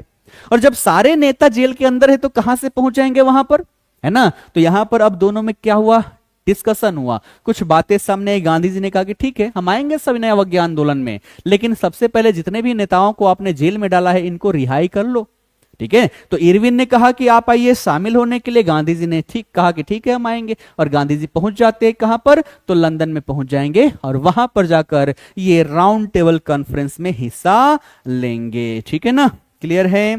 आओ बढ़ते हैं आगे अगले प्रश्न की ओर, कि गांधी जी ने किस आंदोलन के दौरान करो या मरो का नारा दिया। During which movement did Gandhi gave the slogan do और डाई। ये तो बड़ा ही आसान है, ये तो बड़ा ही आसान है। कौन सा होगा, क्या होगा इसका आंसर, बताएंगे इसका आंसर क्या होगा। चलो बी के साथ सभी जा रहे हैं, बहुत बढ़िया। भारत छोड़ो आंदोलन, ठीक है ना, कब हुआ, ये हुआ 1942 में, 1942 में। लीड किसने किया, गांधी जी ने। और गांधी जी ने यहां पर कहा कि देखो भैया हम ये आंदोलन कर रहे हैं। अब देखो टाइम पीरियड, गांधी जी कितना दिमाग लगाते हैं। ये वो समय काल है जब विश्व में विश्व युद्ध चल रहा है 1939 से 45 तक, और विश्व युद्ध में अंग्रेजों की हालत हो चुकी है खराब, और बार बार अंग्रेजों के ऊपर दबाव डाला जा रहा है कि अब कैसे भी करके भारत का सपोर्ट विश्व युद्ध में क्या कर लो, प्राप्त कर लो। और इसके लिए ये विभिन्न प्रकार के अगस्त प्रस्ताव भेजेंगे, है ना, क्रिप्स मिशन भेजेंगे, और इनके माध्यम से भारतीयों को लालच देंगे, कहेंगे कि भारतीय आप हमारा सपोर्ट करो, और जैसे ही युद्ध में हम जीत जाएंगे आपको डोमिनियन स्टेटस का दर्जा दे देंगे, है ना। और हमने लाहौर अधिवेशन में ही क्या किया, हमने पूर्ण स्वराज्य की घोषणा कर दी कि अब डोमिनियन स्टेटस नहीं चाहिए, पहले दे देते तो ठीक था, अब हमें पूर्ण स्वतंत्रता चाहिए। इसलिए गांधी जी ने कहा कि ये भैया डोमिनियन स्टेटस का दर्जा ये पुराना हो चुका है, पोस्ट डेटेड चेक हो चुका है। ये भी क्वेश्चन पूछा गया, किसने कहा है, पोस्ट डेटेड चेक हो चुका है, ठीक है। तो भारत छोड़ो आंदोलन के दौरान गांधी जी ने कहा कि आओ आपके कान में एक मंत्र फूंक देता हूं, और कान में मंत्र इन्होंने फूंका, डू और डाई, करो या मरो। इसका मतलब यह नहीं हुआ कि या तो आजादी पाओ नहीं तो मर जाओ, नहीं, इसका मतलब यह हुआ कि हमें अब आंदोलन तब तक समाप्त नहीं करना है जब तक हमें यहां पर आजादी ना मिल जाए। तो एक तरफ से वैश्विक दबाव है ब्रिटेन के ऊपर, और एक तरफ से हम भी आंदोलन शुरू करके जब दबाव ब्रिटेन के ऊपर डालेंगे तो ब्रिटेन जल्दी से हमें क्या कर देगा, स्वतंत्र कर देगा। और यहीं पर गांधी जी ने करो या मरो का नारा दिया हुआ था, ठीक है। कब शुरू हुआ, कहां से शुरू हुआ, तो इसकी अगर हम बात कर लें शुरुआत, है ना, अगर बात करें शुरुआत भारत छोड़ो आंदोलन की कब हुआ, 9 अगस्त 1942 को, ठीक है। कब, 9 अगस्त 1942 को, है ना। कहां से हुआ, तो जहां पर कांग्रेस का गठन किया गया था, क्या जगह है, तो वह है आपका ग्वालिया टैंक मैदान, ठीक है। ग्वालियर टैंक मैदान जो है यहीं से शुरू हुआ, गांधी जी ने यहीं पर करो और मरो का नारा दिया, और अंततः हम यहां पर आजाद भी हो जाते हैं, ठीक है। तो ध्यान रखना, बढ़े आगे। चलो अब यहां पर देखा जाए, जैसे ये हुआ ना, एक क्वेश्चन और बनता है ना, जैसे ही ये यहां पर आंदोलन शुरू हुआ अंग्रेजों ने एक ऑपरेशन चलाया, क्या चीज, ऑपरेशन 0 आवर, ठीक है, ऑपरेशन 0 आवर। और इसके तहत जितने भी नेता थे बड़े बड़े सभी को पकड़ के अंग्रेजों ने जेल में डाल दिया। जैसे गांधी जी, सरोजनी नायडू, इन दोनों को ही जो पूना का आगा खा पहले से वहां पर अंग्रेजों ने गिरफ्तार करके वहां पर नजरबंद कर दिया था, ठीक है। आइए बढ़ते हैं आगे, कि गांधी जी ने भारतीय राष्ट्रीय कांग्रेस की अध्यक्षता कब की थी। When did Gandhi preside over the Indian National Congress session, बताएंगे इसका सही आंसर क्या हो जाएगा। फिर से इतने बड़े बड़े कमेंट आ रहे हैं, क्या है,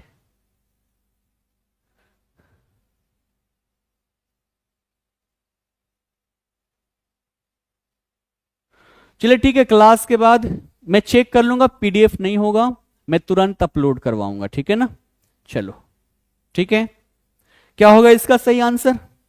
गांधी जी ने भारतीय राष्ट्रीय कांग्रेस की अध्यक्षता कब की थी, एक ही बार उन्होंने किया था, और कहां पर, 1924 का जो बेलगांव अधिवेशन था यहीं पर इन्होंने क्या किया, अध्यक्षता किया। 1919 में अमृतसर में जो हुआ, इसकी अध्यक्षता किसने किया, मोतीलाल नेहरू ने, है ना। यहां पर मोतीलाल नेहरू जो है, मोतीलाल नेहरू के द्वारा अध्यक्षता किया गया। 1920 का नागपुर सत्र, जहां पर क्या किया गया, तो जो असहयोग आंदोलन है इसको शुरुआत किया गया था 1920 में। यहां पर देखा जाए तो वी राघवाचारी, यहां पर देखा जाए कौन, वी राघवाचारी जो है, इनके द्वारा इसकी अध्यक्षता की गई। 1931 का कराची अधिवेशन किसने किया, वल्लभ भाई पटेल ने। अभी हमने थोड़ी देर पहले पढ़ा था, है ना, वल्लभ भाई पटेल जो है, इनके द्वारा क्या किया गया, अध्यक्षता किया गया। गांधी जी के द्वारा कांग्रेस की अध्यक्षता एक ही बार किया गया है, और वो कहां पर, तो बेलगांव अधिवेशन। बेलगांव कहां पर है, ये भी आपसे पूछा जाएगा, कहां पर है,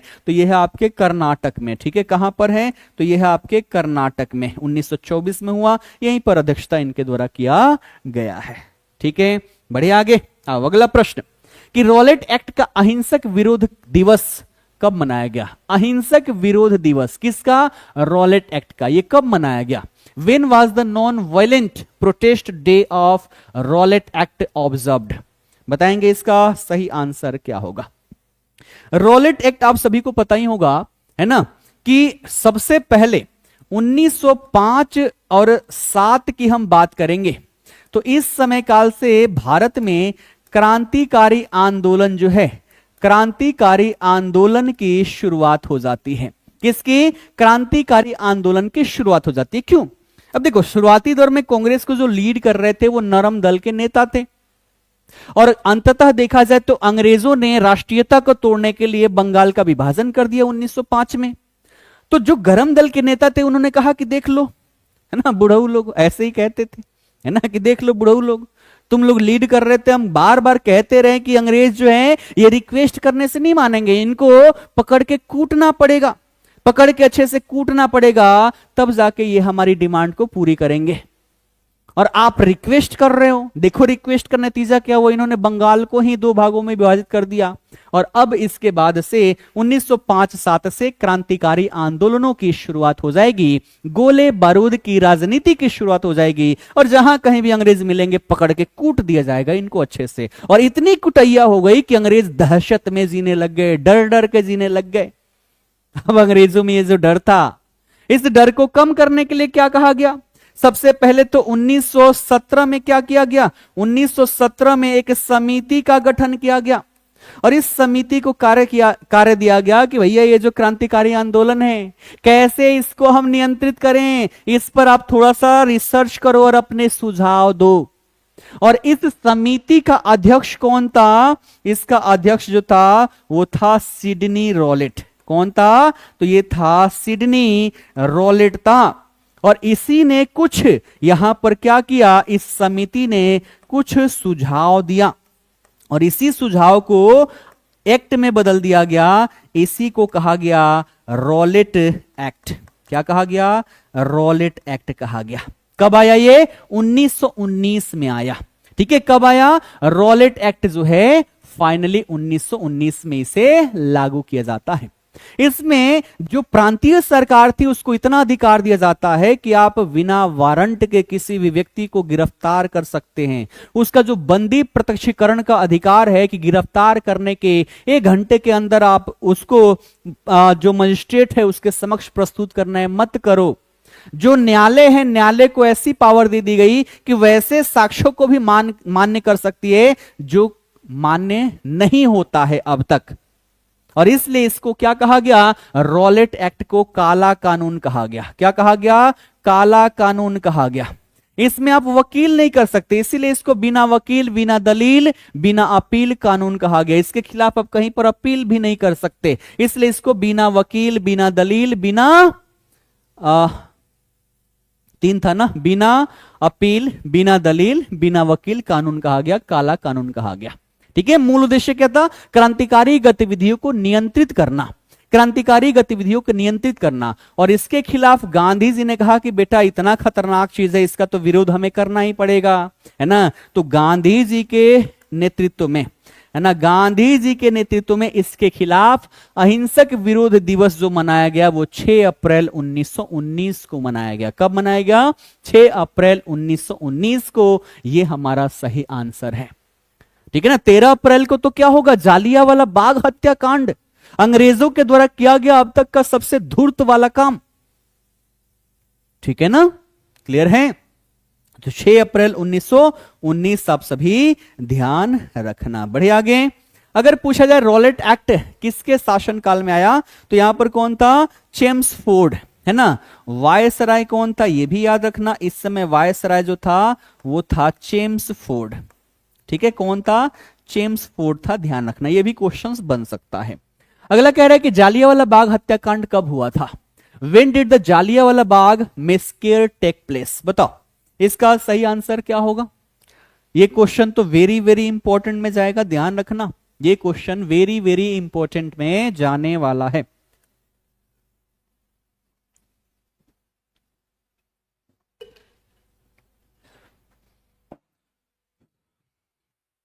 ठीक है, बहुत बढ़िया, सभी के बिल्कुल सही आंसर्स आ रहे हैं। यह है आपका 13 अप्रैल 1919, ठीक है ना। 13 अप्रैल 1919। इस दिन हुआ क्या? देखो, ये जो दिन था ये वैशाखी का दिन था, ठीक है। वैशाखी का ये दिन था, और इस दिन ये जो जालियांवाला बाग है यहां पर बहुत सारे लोग हजारों की संख्या में इस वैसाखी को सेलिब्रेट करने के लिए यहां पर उपस्थित थे। यहीं पर सरकार का विरोध करने के लिए एक शांतिपूर्वक तरीके से एक सभा का आयोजन किया जा रहा था, और इसमें देखा जाए दो लोगों का महत्वपूर्ण योगदान था। एक सैफुद्दीन किचलू, नाम क्या था यहां पर? सैफुद्दीन किचलू। और एक कौन थे? एक थे यहां पर डॉक्टर सत्यपाल। कौन थे? डॉक्टर सत्यपाल थे, ठीक है, डॉक्टर सत्यपाल थे। इन दोनों को क्या कर लिया गया था? इन दोनों को गिरफ्तार कर लिया गया था, जिसका बड़े स्तर पर विरोध किया जा रहा था। तो शांतिपूर्वक तरीके से यहां पर विरोध किया जा रहा था, और वैशाखी मनाने वाले भी कई सारे लोग यहां पर क्या है, उपस्थित हैं। और ऐसी स्थिति में यहां पर उस समय का जो जनरल था, ब्रिगेडियर था, जनरल क्या नाम है उसका? General Reginald Edward Harry Dyer, जिसे नॉर्मली क्या कहा जाता है? नॉर्मली जनरल डायर कहा जाता है। और जनरल डायर अपनी सेना को लेकर पहुंचता है, चारों ओर से इस बाग को घेर लिया जाएगा, और फिर यह आदेश दे देगा यहां पर गोली चलाने की। और ये गोलियां तब तक चलाई जाती रही जब तक गोलियां समाप्त नहीं हो गई। इतना घटिया जो कृत्य अंग्रेजों ने किया है, इसके लिए आज तक अंग्रेजों ने माफी नहीं मांगी है। मोदी जी ने भी कई बार प्रयास किया है कि अब से भी अंग्रेज एक बार माफी मांग ले कि हां ये जो घटना हुआ है वो बड़ा ही खराब रहा, है ना, अंग्रेजों के द्वारा किया गया सबसे घटिया कृत्य, इसके लिए एक बार सॉरी बोल ले। लेकिन अंग्रेजों ने आज तक नहीं किया। मोदी जी ने कई बार प्रयास किए, लेकिन ये अंग्रेजों ने आज तक नहीं किया। इनका मानना था कि नहीं, ये हमारी गलती है ही नहीं, ठीक है ना। अब इसमें हुआ क्या? बच्चे, बूढ़े, महिला, यहां तक कि बच्चे भी क्या कर दिए गए, इसमें मार दिए गए। वहीं पर क्या था? एक कुआं था। लोग जान बचाने के लिए कुएं तक कूद गए, कुएं में कूद गए, उसमें डूब के कई सारे लोग यहां पर मारे गए। यह घटिया कृत्य जो हुआ कब हुआ? 13 अप्रैल 1919। तो अब देखो, ये ऐसा समय काल है जब अंग्रेजों ने रॉलेट एक्ट भारत में लेकर आया। अंग्रेजों ने जालियांवाला बाग हत्याकांड जैसी घटना की। उधर तुर्क में देखे खलीफा के पद को समाप्त कर दिया। भारत में खिलाफत आंदोलन किया जा रहा है। एक एक करके हमारे जो मौलिक अधिकार है, मौलिक अधिकारों का ये लोग हनन करते जा रहे हैं। और इन सभी के कारण अब भारत में अंग्रेजों के खिलाफ शुरू जो होगी वो होगी असहयोग आंदोलन। क्या होगी? असहयोग आंदोलन, ठीक है। तो 15 अप्रैल 13 अप्रैल 1919 आप सभी लोग यहां पर याद रखना। दिन कौन सा था? वैशाखी का दिन था। अगला, जलियांवाला बाग कांड के बाद किसने सर की उपाधि लौटा दी थी? Who return the knighthood title in protest of Jallianwala Bagh massacre? बताओ, महात्मा गांधी, रविन्द्रनाथ टैगोर, बाल गंगाधर तिलक या फिर मौलाना आजाद? किसने यहां पर नाइटहुड की उपाधि त्याग दी थी? बहुत बढ़िया, सभी बिल्कुल सही जा रहे हो। यहां पर कौन है? रविंद्रनाथ टैगोर। रविंद्रनाथ टैगोर को अंग्रेजों ने नाइटहुड की उपाधि दी थी। इन्होंने कहा कि ले, अपना है अंग्रेज, ले। एक तरफ तुम हमारे लोगों की जान ले रहे हो, निर्दयता दिखा रहे हो, हमारे लोगों के मौलिक अधिकारों को खत्म कर रहे हो, दूसरी ओर से मुझे थोड़ा सा लालच यहां पर दे रहे हो। नाइटहुड की उपाधि नहीं चाहिए, बाढ़ में जाए तुम्हारा नाइटहुड की उपाधि, फेंक दिया, मुंह पे मार दिया, नहीं चाहिए तुम्हारा नाइटहुड की उपाधि। ऐसा करने वाले कौन? रविंद्रनाथ टैगोर थे। ठीक है, आओ बढ़ते हैं आगे। अगला कि जलियांवाला बाग हत्याकांड की जांच के लिए किस समिति का गठन किया गया था? Which committee was formed to investigate the Jallianwala Bagh massacre? Simon commission, Hunter समिति, नेहरू रिपोर्ट या फिर क्रिप्स मिशन? क्या होगा इसका सही आंसर? चलिए, क्या हो जाएगा? ए और बी के साथ जा रहे हैं, साइमन कमीशन नहीं होगा ना, ऑप्शन बी वाले सही है यहां पर। ठीक है, हंटर समिति का यहां पर गठन किया जाता है। जो जलियांवाला बाग हत्याकांड हुआ, इसका बड़े स्तर पर विरोध किया गया और कहीं ना कहीं उसका अंग्रेजों के ऊपर प्रभाव देखने को मिला और अंग्रेजों को यहां पर क्या करना पड़ा? तो इस घटनाक्रम की जांच के लिए एक समिति का गठन करना पड़ा, जिसे हंटर समिति कहा गया, है ना। इसने 1920 में अपना रिपोर्ट जारी की। 1920 में इसने जांच रिपोर्ट जारी कर दी और जांच रिपोर्ट में क्या सामने आया? जांच रिपोर्ट में सामने आया कि इसमें ब्रिटिश सरकार की कोई गलती ही नहीं है, बस छोटा सा मिस्टेक हुआ है। किससे? तो जनरल ओ डायर से, है ना। जनरल डायर जो है, जनरल डायर से छोटी सी मिस्टेक, है ना। उनका रिपोर्ट में यही कहा गया, छोटी सी मिस्टेक जिसने हजारों लोगों की जान ले ली, वो इनके रिपोर्ट में छोटी सी मिस्टेक बताई गई कि इसमें ब्रिटिश सरकार का कोई दोष नहीं है, बस छोटी सी यहां पर गलती हुई थी निर्णय लेने में, जिस कारण से ये घटनाक्रम यहां पर हो गया, है ना। अब ये जो यहां पर हंटर आयोग रहे, इसमें 3 भारतीय सदस्य भी थे। ठीक है, 3 भारतीय सदस्य भी थे, इसमें ध्यान रखना। पहले जो थे उनका नाम क्या था? उनका नाम था C.H. सीतलवाड़, है ना। क्या नाम था? C.H. सीतलवाड़। ठीक है, दूसरे जो यहां पर सदस्य थे उनका नाम था पंडित जगत नारायण। क्या नाम था? नाम था पंडित जगत नारायण। ठीक है, पंडित जगत नारायण। और एक जो थे उनका नाम था सुल्तान अहमद खान। तीसरे व्यक्ति जो थे उनका नाम क्या था? उनका नाम था सुल्तान अहमद खान। ठीक है, तो इसमें 3 भारतीय सदस्य थे, इनका नाम भी याद रखना। क्वेश्चन अगर टफ करना होगा तो ये नाम आपसे पूछ दिए जाएंगे। ठीक है ना। ठीक है, फिर से कमेंट आ रहे हैं यहां पर।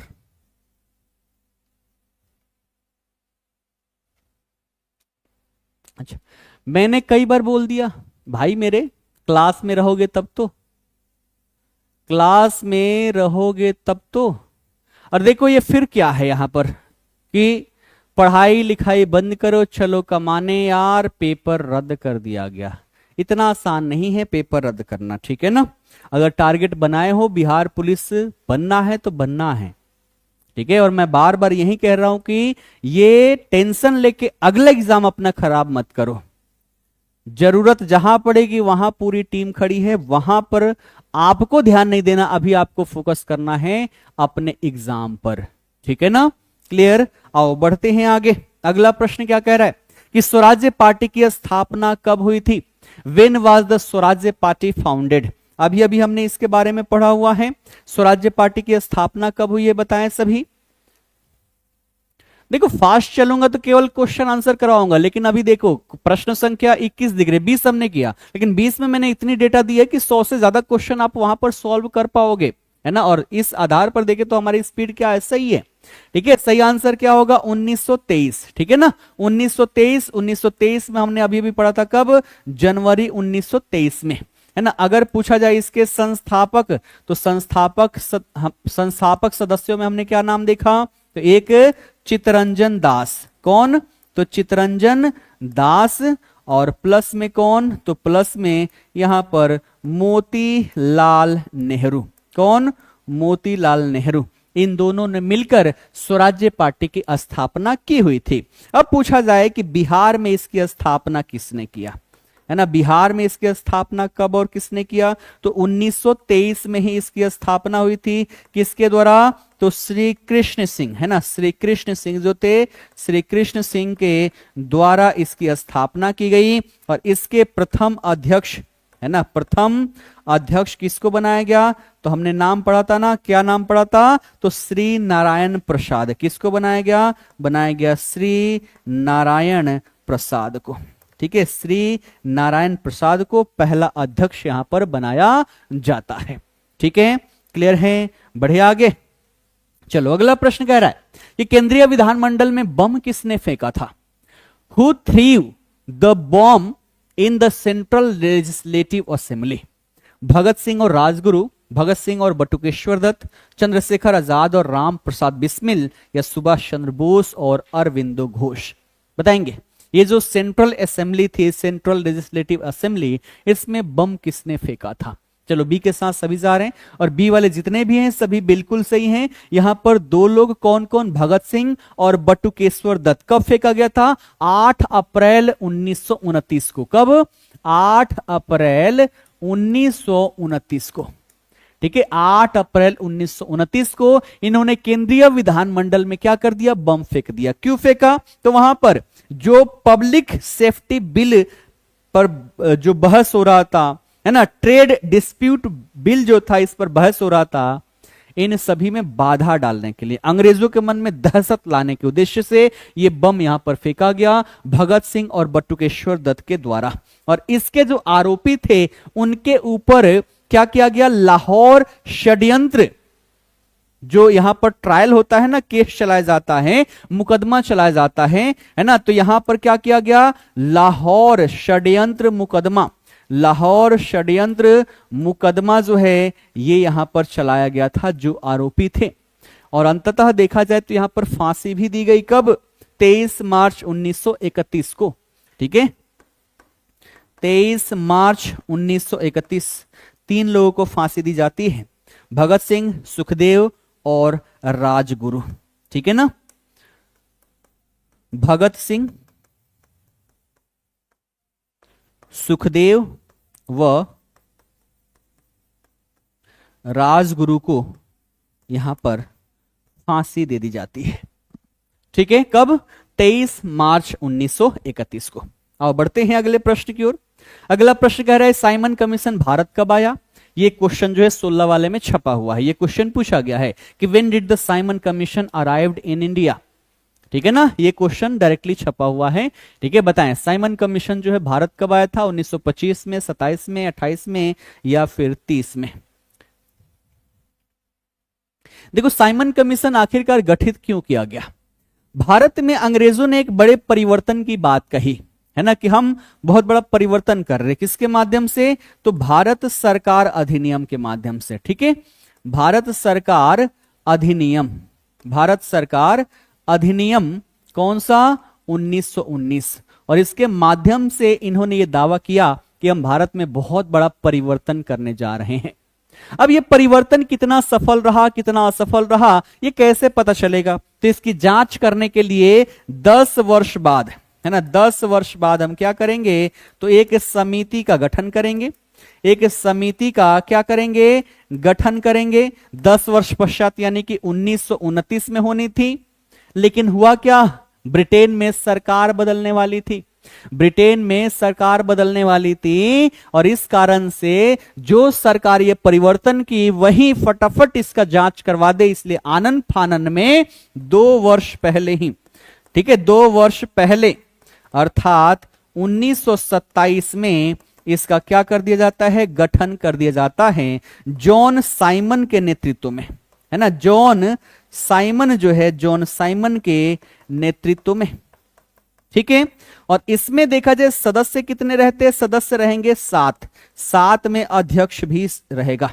ठीक है, तो अध्यक्ष सहित यहां पर क्या रहे? सदस्यों की संख्या रही 7।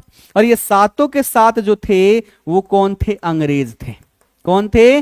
अंग्रेज थे। सातों के साथ क्या थे? सातों के साथ यहां पर अंग्रेज थे। इस कारण से इसे श्वेत कमीशन भी कहा गया। क्या कहा गया? श्वेत कमीशन भी कहा गया।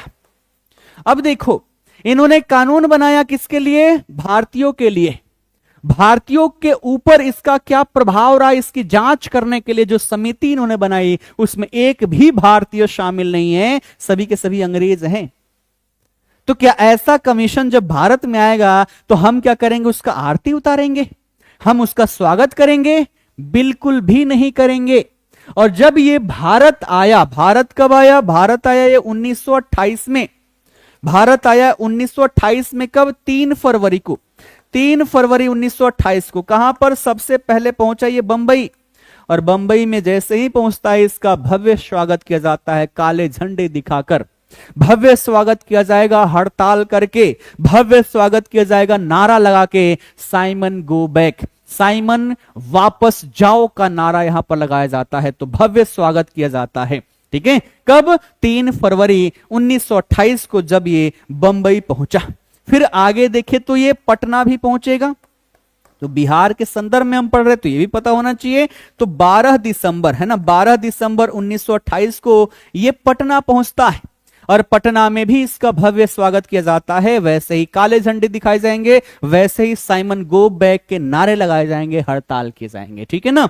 तो याद रखना, 3 फरवरी को बंबई और 12 दिसंबर को ये पटना पहुंचता है। हर जगह क्या किया गया? इसका बड़े स्तर पर विरोध किया जाता है। ठीक है, इसका गठन कौन करता है? तो ब्रिटेन का प्रधानमंत्री उस समय कौन था? स्टेनले, है ना, स्टेलिन। ठीक है, ब्रिटेन का पीएम जो था, ब्रिटेन का पीएम कौन था? स्टेलिन। ठीक है, स्टेलिन के द्वारा इसका गठन किया जाता है। आप सभी ध्यान में रखना। ठीक है, बढ़े आगे। अगला, ये किस कांग्रेस अधिवेशन में पूर्ण स्वराज्य की मांग की गई थी? In which Congress session was the demand for Purna Swarajya made. ये शायद हमने कर लिया ना, रिपीट हो गया, कोई बात नहीं।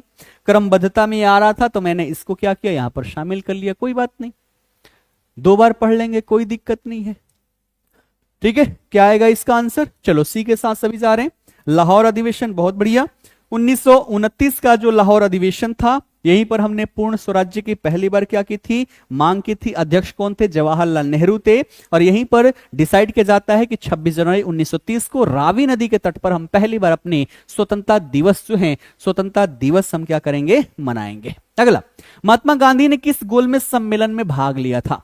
इन which round table conference did Mahatma Gandhi participate? पहले, दूसरे, तीसरे या फिर सभी में? बताएंगे। सबसे पहला प्रश्न बनेगा कि कहां पर यह आयोजित किया गया? स्थान क्या था? तो स्थान क्या था? स्थान था लंदन। ठीक है, लंदन में इसका आयोजन किया गया। पहला जो हुआ था वो हुआ था 1930-31 में। दूसरा जो हुआ था ये हुआ था 1931 में। तीसरा जो हुआ था ये हुआ था 1932 में। और गांधी जी जो इसमें शामिल हुए थे वो दूसरे में शामिल हुए थे, पहले वाले में शामिल ही नहीं हुए। जिसके लिए क्या हुआ? गांधी इरविन समझौता। वहीं पर बताया कि भैया सब तो जेल में है, छोड़ो तब तो हम पहुंचेंगे। और वही समझौते में गांधी जी ने भी ये माना कि हाँ भैया, कांग्रेस की ओर से हम जाएंगे यहां पर शामिल होने के लिए। लेकिन जब वहां पर जाते हैं, है ना, सबसे पहले इसमें क्या थी? इरविन ने कहा कि ये जो सविनय अवज्ञा आंदोलन है इसको क्या कर दो? इसको बंद कर दो। और वहां राउंड टेबल कॉन्फ्रेंस हो रहा है, उसमें क्या हो? उसमें शामिल हो, उसमें शामिल हो। गांधी जी ने कहा ठीक है, हमारे नेताओं को आप क्या करो? रिलीज कर दो। सब कुछ हो जाता है। गांधी जी पहुंचते कहां? दूसरे राउंड टेबल कॉन्फ्रेंस में। लेकिन फिर से वही जो मुद्दा था सांप्रदायिकता वाला, पृथक निर्वाचक मंडल वाला, इस मुद्दे पर बात बनी नहीं और गांधी जी निराश होकर चले आए। अब भारत से जब वो आए थे, ये भी पूछा गया किस जहाज से गए थे? तो राजपूताना जहाज। ध्यान रखना कि कांग्रेस के एकमात्र प्रतिनिधि थे। पहले ये समझ लो, फिर समझाता हूं।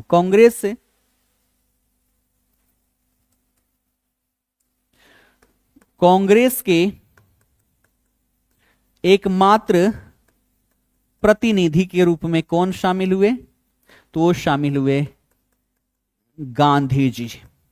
ठीक है, जिस जहाज से गए थे, जहाज का नाम क्या था? SS राजपुताना। ठीक है, एस राजपुताना जहाज से ये पहुंचे हुए थे। कांग्रेस के एकमात्र प्रतिनिधि के रूप में कौन थे? गांधी जी थे। इनके साथ साथ यहां पर सरोजिनी नायडू, एनी बेसेंट, मदन मोहन मालवीय ये भी शामिल हुए थे, लेकिन कांग्रेस की ओर से नहीं, है ना। अगर पूछे यहां पर भारतीय प्रतिनिधि कितने शामिल हुए, अगर आपसे पूछे कि कितने भारतीय प्रतिनिधि यहां पर शामिल हुए, तो क्या बताओगे? बताओगे 89, है ना। 89 प्रतिनिधि जो थे वो भारत के यहां पर शामिल हुए थे। जहाज था एसएस राजपुताना, कहां पर रुके हुए थे? तो किंग्सले हॉल जो है लंदन में, वहीं पर ये रुके हुए थे। ठीक है, तो भारतीय लोगों को बड़ी उम्मीद थी कि गांधी जी गए हैं तो कुछ ना कुछ करके ही आएंगे। और गांधी जी जब वापस आए, कौन से मुद्दे को लेकर? वहीं पृथक निर्वाचक मंडल को लेकर। सही यहां पर हुआ नहीं, गांधी जी चाहते नहीं थे कि भारत में पृथक निर्वाचक मंडल आए, और वहां पर हर कोई जो भी थे वो क्या थे? सहमत थे। अंबेडकर जो थे वो तीनों में शामिल हुए थे, पहले दूसरे तीसरे तीनों ही गोलमेज सम्मेलन में शामिल होते हैं। ठीक है, और गांधी जी दूसरे में से वापस लौट कर आए, और जब जहाज से उतर रहे थे तो सबने देखा कि यहां पर क्या है, यहां पर तो बड़ा ही मामला गड़बड़ है। गांधी जी मुस्कुरा नहीं रहे, मुंह लटका के आ रहे हैं। सबने पूछा गांधी जी हुआ क्या? गांधी जी ने कहा कि ये अंग्रेज बड़े पिटौर हैं, ये ना समझने वाले हैं। ठीक है, ये ना समझने वाले हैं। तो सबने पूछा क्या करें? तो फिर से गांधी जी ने कहा कि फिर से हम सविनय अवज्ञा आंदोलन की शुरुआत करेंगे, और गांधी जी फिर से सविनय अवज्ञा आंदोलन का शुरुआत कर देते हैं। ये फिर से कौन आ गया भैया? इतने सारे कमेंट। राहुल वर्मा का कहना है कि अरे पेपर लीक हुआ तो क्या हम लोग पढ़ना छोड़ दे सर? सर को कोई भी उल्टा पुल्टा मत बोलो, समझे टीचर बहुत मेहनत किए हैं हम लोग के लिए, और मुझे हम लोगों का सपोर्ट करना चाहिए, पढ़ना चाहिए। बिल्कुल, मैं बार बार यही बोलूंगा कि आप सभी को अगले पेपर पर फोकस करना है। पिछली बार भी क्या हुआ? पहला पेपर लीक हुआ, लेकिन क्या उसका रिजल्ट बढ़िया से नहीं आया? बिल्कुल बढ़िया से आया। जो कुछ हो सकता था टीचर आयोग सब ने आपके लिए बेहतर किया। सब चाहते हैं कि आपका भविष्य जो क्या हो बेहतर हो, लेकिन पहला पेपर ये हो गया थोड़ा सा भ्रमित करने के लिए, लेकिन भ्रम में नहीं फंसना है। सारा देखा जाए ना, यहाँ पर क्या है? भ्रम जाल फैला हुआ है। ठीक है ना, तो हमें उस भ्रम जाल में नहीं पढ़ना है, हमें अपना पढ़ाई करते हुए रहना है, अपना सिलेक्शन लेना है। ठीक है, क्लियर है? चलो, तो कांग्रेस के एकमात्र प्रतिनिधि के रूप में गांधी जी शामिल होते हैं। कौन से वाले में? दूसरे गोलमेज सम्मेलन में। आप सभी ध्यान में रखना। बढ़े आगे, अगला क्वेश्चन। अगला कह रहा है कि पूना समझौता किन दो नेताओं के बीच हुआ था? The Poona pact was signed between which two leader?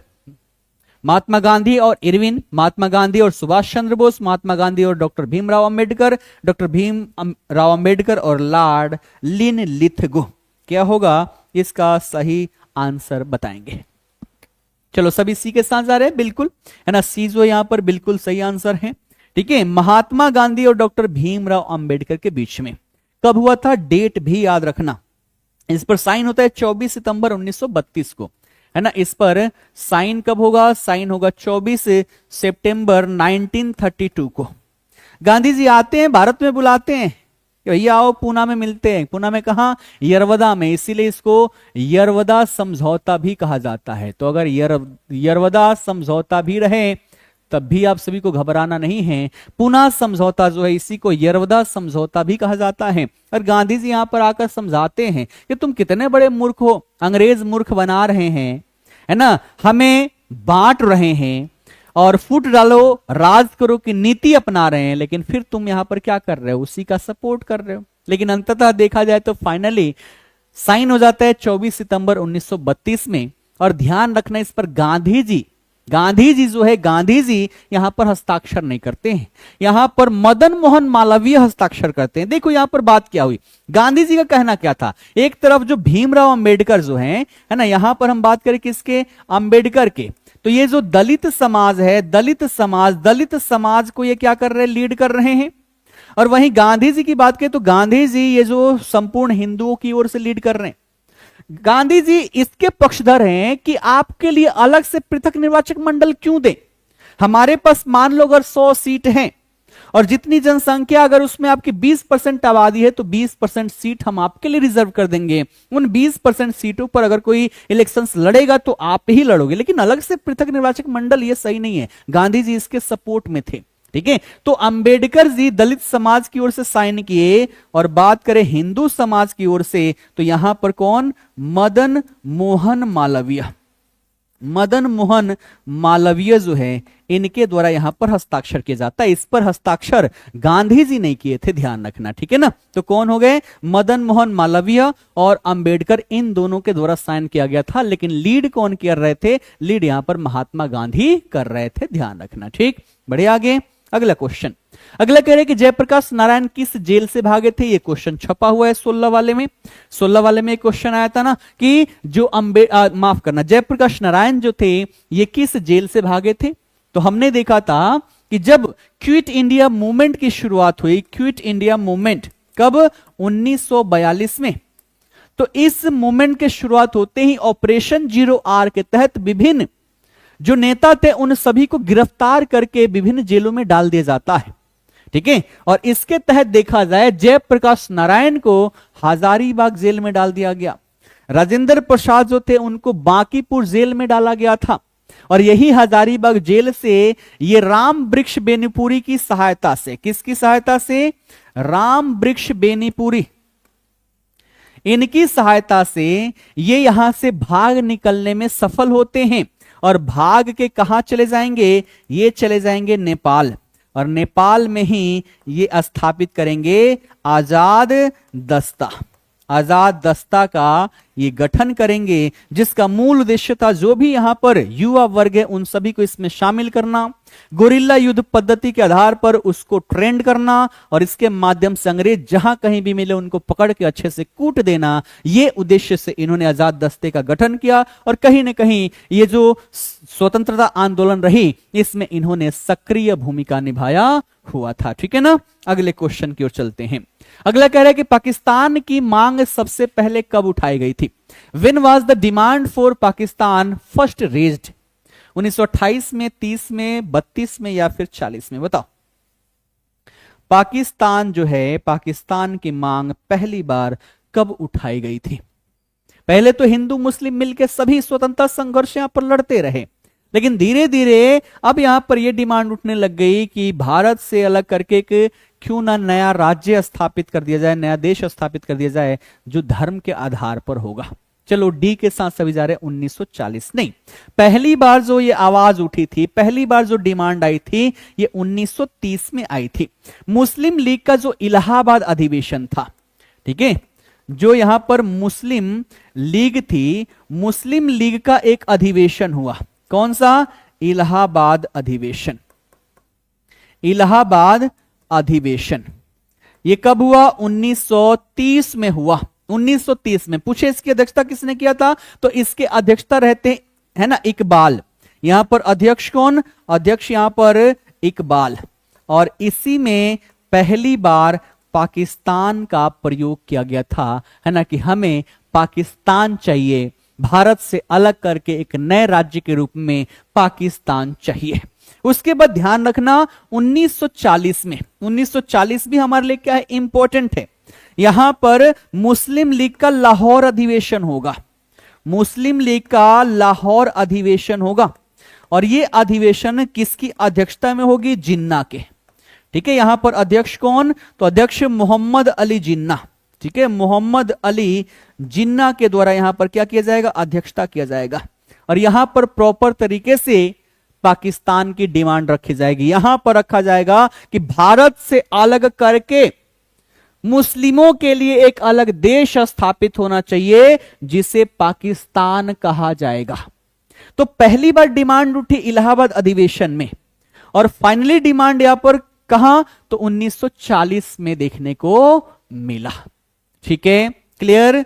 अब देखो एक क्वेश्चन ये पूछा गया है कि पाकिस्तान शब्द का प्रयोग सबसे पहले किसने किया था, who used to word Pakistan for the first time, और ऑप्शन है मोहम्मद अली जिन्ना, अल्लाम इकबाल, चौधरी रहमत अली या लियाकत अली खान। बताएंगे। पाकिस्तान शब्द जो है इसका सबसे पहले प्रयोग किसके द्वारा किया गया था? 1930 में डिमांड तो आ गई पाकिस्तान की, लेकिन पाकिस्तान हम बनाएंगे किसे? कौन कौन सा क्षेत्र होगा जिसको मिलाकर हम पाकिस्तान बनाएंगे? इसके बारे में पहला कंसेप्ट दिया जाता है 1933 में चौधरी रहमत अली के द्वारा। किसके द्वारा? चौधरी रहमत अली के द्वारा 1933 में एक शब्द दिया जाएगा जिसे कहा जाएगा पाकिस्तान। और इस पाकिस्तान में भारत के 5 क्षेत्र, ठीक है, भारत के 5 क्षेत्र जो है, 5 क्षेत्र को इसमें शामिल करके पाकिस्तान बनाया गया। कौन कौन सा? तो इसमें होगा आपका बलूचिस्तान, ठीक है, इसमें कौन सा? तो बलूचिस्तान, ठीक है। फिर देखें तो यहां पर हो जाएगा आपका सिंध, पंजाब, ठीक है, मुल्तान, ठीक है, और एक हमारा जो फ्रंटियर था नॉर्थ ईस्ट फ्रंटियर, ठीक है, नॉर्थ ईस्ट फ्रंटियर प्रोविंस है ना, नॉर्थ ईस्ट फ्रंटियर प्रोविंस। इन 5 क्षेत्रों को मिलाकर, ठीक है, नहीं मुल्तान नहीं, यहां पर कश्मीर था, माफ करना, यहां पर क्या? पंजाब कश्मीर, ठीक है। बलूचिस्तान, सिंध, पंजाब, कश्मीर और नॉर्थ ईस्ट फ्रंटियर प्रोविंस, इन 5 को मिलाकर कंसेप्ट दिया गया कि यही क्या बनेगा? यही पाकिस्तान बनेगा, यही पाकिस्तान बनेगा, ठीक है। तो पहली बार किसने? चौधरी रहमत अली के द्वारा 1933 में एक कंसेप्ट दिया गया था, ठीक है। ये देखा जाए ना तो इसका शॉर्टकट है ना, जैसे पी जो आया है कहां से? पंजाब से आया है, ठीक है ना। के जो आया है वो कहां से? कश्मीर से आया है, ठीक है ना। तो ऐसे ही जोड़ के, है ना, एस क्या है आपका? सिंध है, तो ऐसे ही जोड़ के इसको पाकिस्तान बनाया गया है। अगला कि व्यक्तिगत सत्याग्रह का पहला सत्याग्रही कौन था? Who was the first satyagrahi of the individual satyagraha? Option आप सभी के समक्ष है, सभी लोग इसका क्या करेंगे? आंसर देंगे। व्यक्तिगत सत्याग्रह सबसे पहले बात करें, ये शुरू कब हुआ था? ये शुरू हुआ था 1940 में। किसके द्वारा? तो गांधी जी के द्वारा, ठीक है, गांधी जी के द्वारा इसकी शुरुआत की गई। अंग्रेजों ने धीरे धीरे हमारे कई सारे अधिकार छीन लिए। इन्होंने जो संघ बनाने का, एक साथ कई सारे लोगों को रहने का अधिकार जो था खत्म कर लिया। गांधी जी ने कहा कि बेटा टेंशन मत लो, उसका भी उपाय हमारे पास है, और गांधी जी ने शुरू कर दिया व्यक्तिगत सत्याग्रह, ठीक है, व्यक्तिगत सत्याग्रह की इन्होंने शुरुआत कर दी। और इसके तहत पहले जो सत्याग्रही बनते हैं वो विनोबा भावे बनते हैं, विनोबा भावे। बात करें इसका प्रारंभ कब हुआ? इसका प्रारंभ कब हुआ? यह हुआ 17 अक्टूबर 1940 को, है ना। और इसके तहत विनोबा भावे जो है ये पहले सत्याग्रही बनेंगे, जवाहरलाल नेहरू जो बनेंगे ये दूसरे सत्याग्रही बनेंगे, ठीक है। तो पहले कौन? विनोबा भावे। दूसरे कौन? जवाहरलाल नेहरू।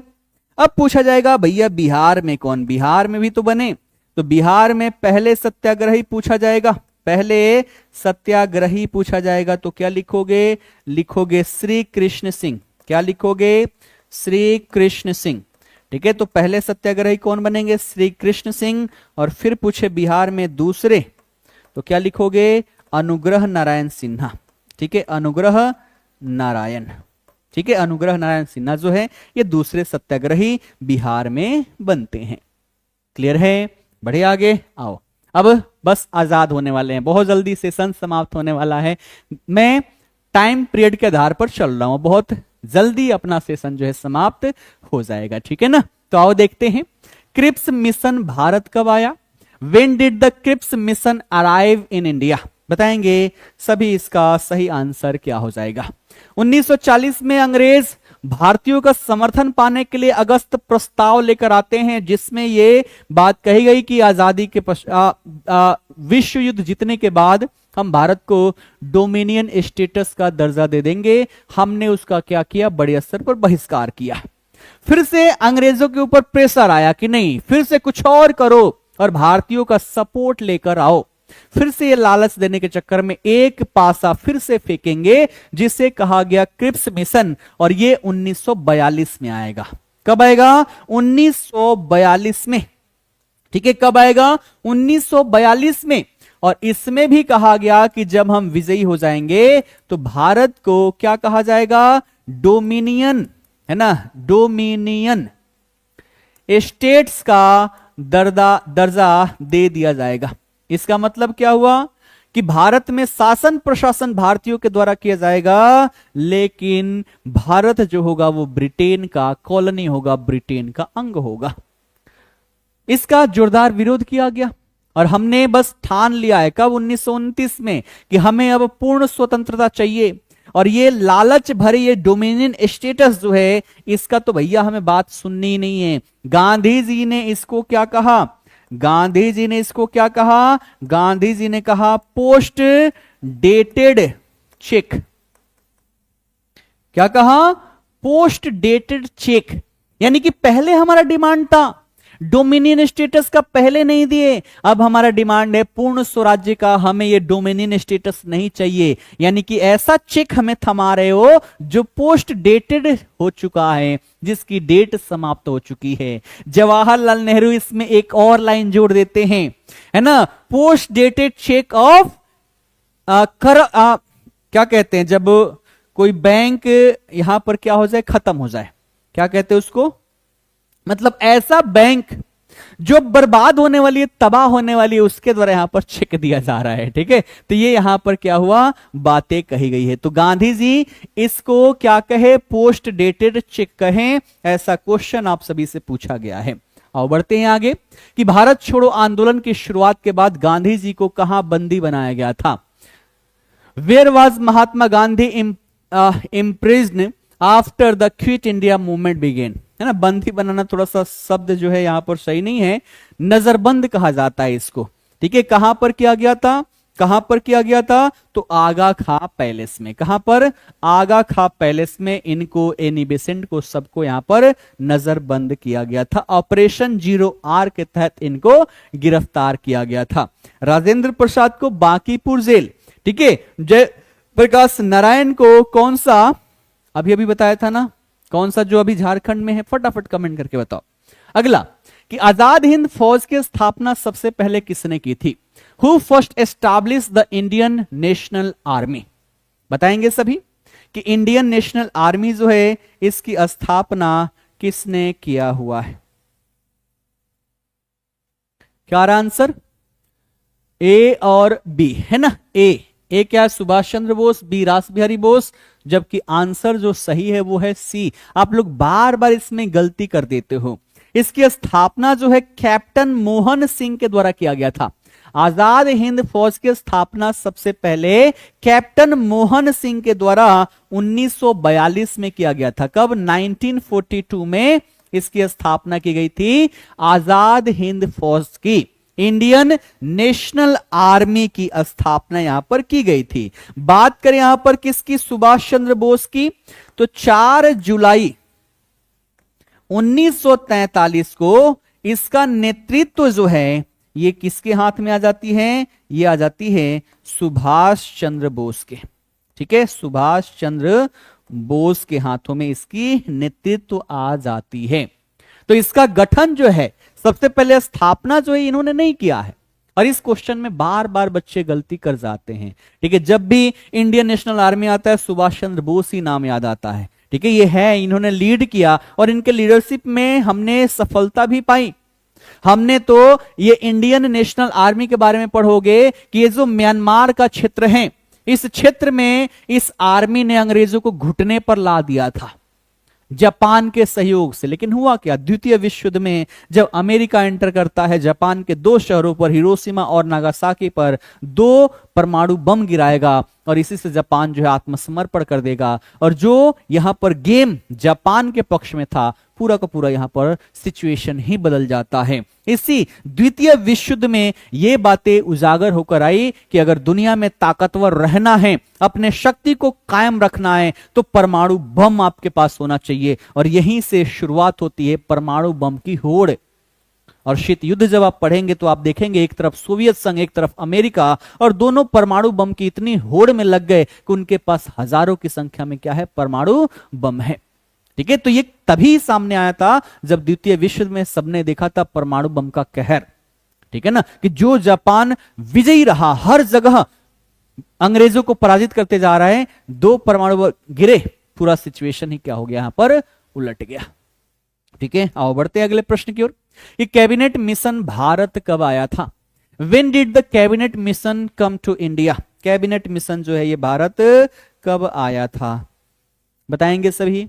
कैबिनेट मिशन जो है ये भारत कब आया था? आज मेरी तबीयत सही नहीं थी, है ना, मतलब क्लास से 10 मिनट पहले तक खड़ा नहीं हो जा रहा था, थोड़ा सा फीवर जैसा नहीं हो जाता है ना, लगातार काम कर रहा हूं, है ना, सेंटर्स पर भी आना जाना, फिर काम, लगातार काम, जिस वजह से शरीर थक चुकी है।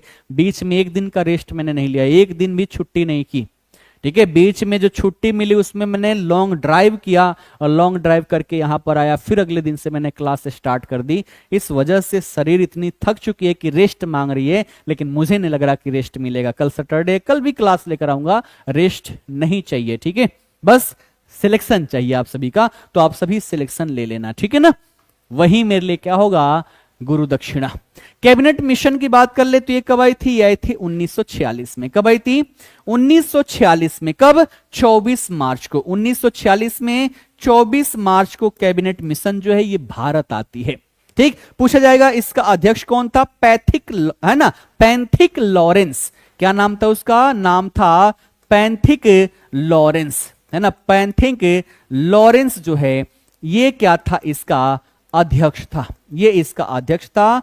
और ये 24 मार्च 1946 को कैबिनेट मिशन कहां पर? भारत आता है। ठीक है, अब बात करें इसका सदस्य कौन कौन सा था, है ना। तो सदस्य में एक कौन था? स्टेफर्ड क्रिप्स, है ना। एक कौन था? एक था स्टेफर्ड क्रिप्स, एक तो सदस्य ये हो गया। और दूसरा सदस्य जो था वो था आपका एवी एलेक्जेंडर। दूसरा कौन सा था? एवी एलेक्जेंडर। ठीक है ना, एवी एलेक्जेंडर ये क्या रहे? इसके सदस्य रहे। पैथिक लॉरेंस क्या रहे? इसके अध्यक्ष रहे। और इसी के द्वारा बात किया गया कि भैया भारत के लिए क्या किया जाएगा, है ना। इसने देखो, इसने क्या किया, इसमें ये बातें कही गई, इसने पाकिस्तान की जो डिमांड थी उसको खारिज कर दिया कि नहीं, भारत से अलग करके पाकिस्तान नामक कोई भी राष्ट्र जो है उसका गठन नहीं किया जाएगा। तो पाकिस्तान की डिमांड जो उसको खत्म कर दिया। इसमें यह बातें कही गई कि भारत एक क्या होगा? राज्यों का संघ होगा, जिसमें ब्रिटिश प्रांत और साथ ही साथ देशी रियासत दोनों ही क्या होंगे? यहां पर शामिल होंगे। साथ ही साथ भारत के लिए संविधान बनाने के लिए एक संविधान सभा जो है, संविधान सभा का गठन किया जाएगा, जिसमें हमारे ब्रिटिश प्रांत और साथ ही साथ देशी रियासत, इन सभी के क्या होंगे? इन सभी से जुड़े हुए सदस्य यहां पर होंगे। ये बातें यहां पर हुई थी। ठीक है, लेकिन आजादी कैसे मिला? आजादी मिली हमें 3 जून योजना के माध्यम से, जिसे माउंटबेटन योजना भी कहा जाता है। ठीक है, क्या कहा जाता है? ध्यान रखना यहां पर, है ना, समझ लेना। माउंटबेटन योजना, माउंटबेटन योजना या फिर इसी को 3 जून योजना कही जाती है। और इस योजना से हमें स्वतंत्रता प्राप्त हुई थी। ठीक है, स्वतंत्रता की प्राप्ति हुई। लेकिन इसमें क्या प्रावधान था? इसमें बातें ये कही गई कि ये जब आया ना तो भारत को खंडित करने का प्रयास किया गया इसके माध्यम से। इसमें यह प्रावधान था कि जो यहां पर, जैसे सबसे पहले तो पाकिस्तान स्थापित करने की डिमांड को इसमें मान ली गई। दूसरी बात यह कही गई देशी रियासत के संदर्भ में कि जो देशी रियासत चाहे तो पाकिस्तान के साथ रहे, चाहे तो भारत के साथ रहे, या फिर चाहे तो स्वतंत्र भी यहां पर रह सकता है। और वैसे देशी रियासत जो स्वतंत्र हैं, मालिक है वहां का राजा, वो कभी भी अपनी स्वतंत्रता खोने का प्रयास करेगा। तो अंग्रेजों ने यहां पर प्रयास क्या किया कि भारत को तोड़ते हुए यहां पर जाएं। लेकिन यहां पर सबसे आगे कौन रहते हैं? लौह पुरुष, है ना, सरदार वल्लभ भाई पटेल। और वो सभी को, है ना, सभी को क्या किए? तो सभी को भारतीय संघ में शामिल किए। इसमें कई सारे क्षेत्र रहे जिसको भारतीय संघ में शामिल करने में दिक्कतें आई, है ना, लेकिन उसका डिस्कशन हम यहां पर नहीं करने वाले हैं। ठीक है, तो माउंटबेटन योजना या 3 जून योजना के माध्यम से हमें यहां पर स्वतंत्रता की प्राप्ति हो जाती है। ठीक है, और बढ़ते हैं अगले प्रश्न की ओर। अगला प्रश्न है और आज का अंतिम प्रश्न है, नहीं ये सेकेंड लास्ट है, कि संविधान सभा में कुल कितने सदस्य थे। ये क्वेश्चन जो है आप सभी के 16 तारीख वाले पेपर में छपा हुआ है। संविधान सभा में कितने सदस्य थे? संविधान सभा में कितने सदस्य थे? क्या होगा इसका आंसर? बहुत बढ़िया, 389। ठीक है, संविधान सभा में कितने सदस्य थे? 389। 208 जो थे वो कहां से थे? वो थे इंडियन नेशनल कांग्रेस से। ठीक है ना। उसके बाद 73 मुस्लिम लीग से थे, है ना। 73 किससे थे? मुस्लिम लीग से थे। बच कितने गए? 8 3 11, तो इधर बच गया, है ना। और उसके बाद जो बच गए वो यहां पर अन्य थे। ठीक है, तो टोटल यहां पर कितने थे? 389 सदस्य थे। आओ फाइनल की ओर चलते हैं, है ना। अंतरिम सरकार का गठन कब किया गया था? अंतरिम सरकार का गठन कब किया गया था? अब यहां पर फाइनल हो चुका है कि भारत जो है, भारत को अब स्वतंत्रता मिल जाएगी, तो इसके लिए स्वतंत्रता से पहले अंतरिम सरकार का गठन किया गया। ठीक है, अंतरिम सरकार का गठन किया गया, वो कब किया गया था? तो देखो, अंतरिम सरकार का गठन करने के लिए सबसे पहले तो निमंत्रण दिया गया, और ये निमंत्रण कब दिया गया? 12 अगस्त 1946 को। कब? 12 अगस्त 1946 को कि आप आइए अंतरिम सरकार का गठन कीजिए। ठीक है, उसके बाद 24 अगस्त को घोषणा कर दी जाएगी। ठीक है, घोषणा कब होगी? 24 अगस्त 1946 को। और फाइनली देखें तो इसका गठन कब कर दिया जाएगा? 2 सितंबर 1946 को। ठीक है, 2 सितंबर 1946 को अंतरिम सरकार का गठन कर दिया जाता है। और इसके तहत क्या क्या होगा वो आप सबको तो पता ही है। ठीक है, तो ये टोटल हमारे क्वेश्चन रहे आज 36, जो भारतीय राष्ट्रीय आंदोलन के हर एक टॉपिक से संबंधित था, जो आपके एग्जाम के दृष्टिकोण से बहुत ही ज्यादा इंपॉर्टेंट है। और इन सभी को देख कर जाना, चाहे आपका पेपर कभी भी हो, है ना, 20 को हो या फिर 3 अगस्त को हो, सभी में यहां से क्वेश्चंस अवश्य ही छपे हुए आपको नजर आएंगे। यहां पर ये जो मैंने डिस्क्रिप्शंस लिखे हुए हैं हर एक प्रश्न में, इन सभी डिस्क्रिप्शंस को देखकर जाना, ये आपके एग्जाम के दृष्टिकोण से 16 तारीख को जो पेपर हुआ है उसके आधार पर जैसे जैसे क्वेश्चंस पूछे गए हैं उसके आधार पर सारे डिस्क्रिप्शंस को मैंने शामिल किया हुआ है। 1-2 नजर इस पर डालकर जाना, देखना यहां से आपके 3 से 4 क्वेश्चन, 5 क्वेश्चन, 6 क्वेश्चन भी आपको छपे हुए नजर आएंगे।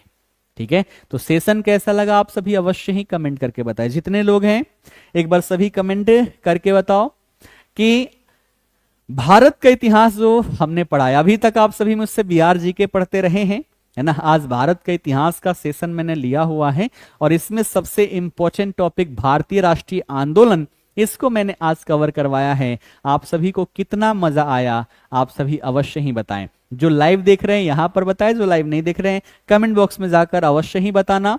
अगर कोई पूरे सेशन में डाउट रहा हो तो आप सभी डाउट भी कमेंट कर देना, कोई सुझाव हो तो सुझाव भी आप सभी अवश्य यहां पर डालना। ठीक है ना। पीडीएफ जो है आप सभी को एप्लीकेशन पर मिल जाएगा। रुको मैं आप सभी को दिखाता हूं, है ना, कि पीडीएफ जो है आपको कहां पर दिखाई देगा। ठीक है, अब देखो ये क्या है, ये है ऐप, और इसमें जाओगे तो यहां पर है पीडीएफ क्लास नोट्स। ठीक है, अब पीडीएफ क्लास नोट्स में आपको आरडब्ल्यू स्टेट एग्जाम को क्लिक करना है।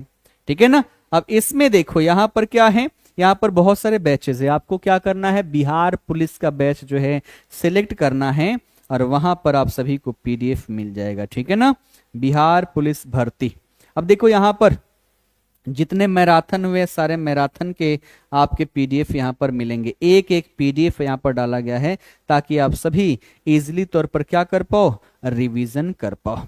ठीक है, उसके बाद वन शॉट के भी पीडीएफ आपके हैं, है ना। वन शॉट के भी हर एक क्लास के पीडीएफ आपके यहाँ पर हैं। ठीक है ना, तो हर एक पीडीएफ है। बाकी ये भी मैं चेक कर लेता हूं कि कहाँ पर है ना।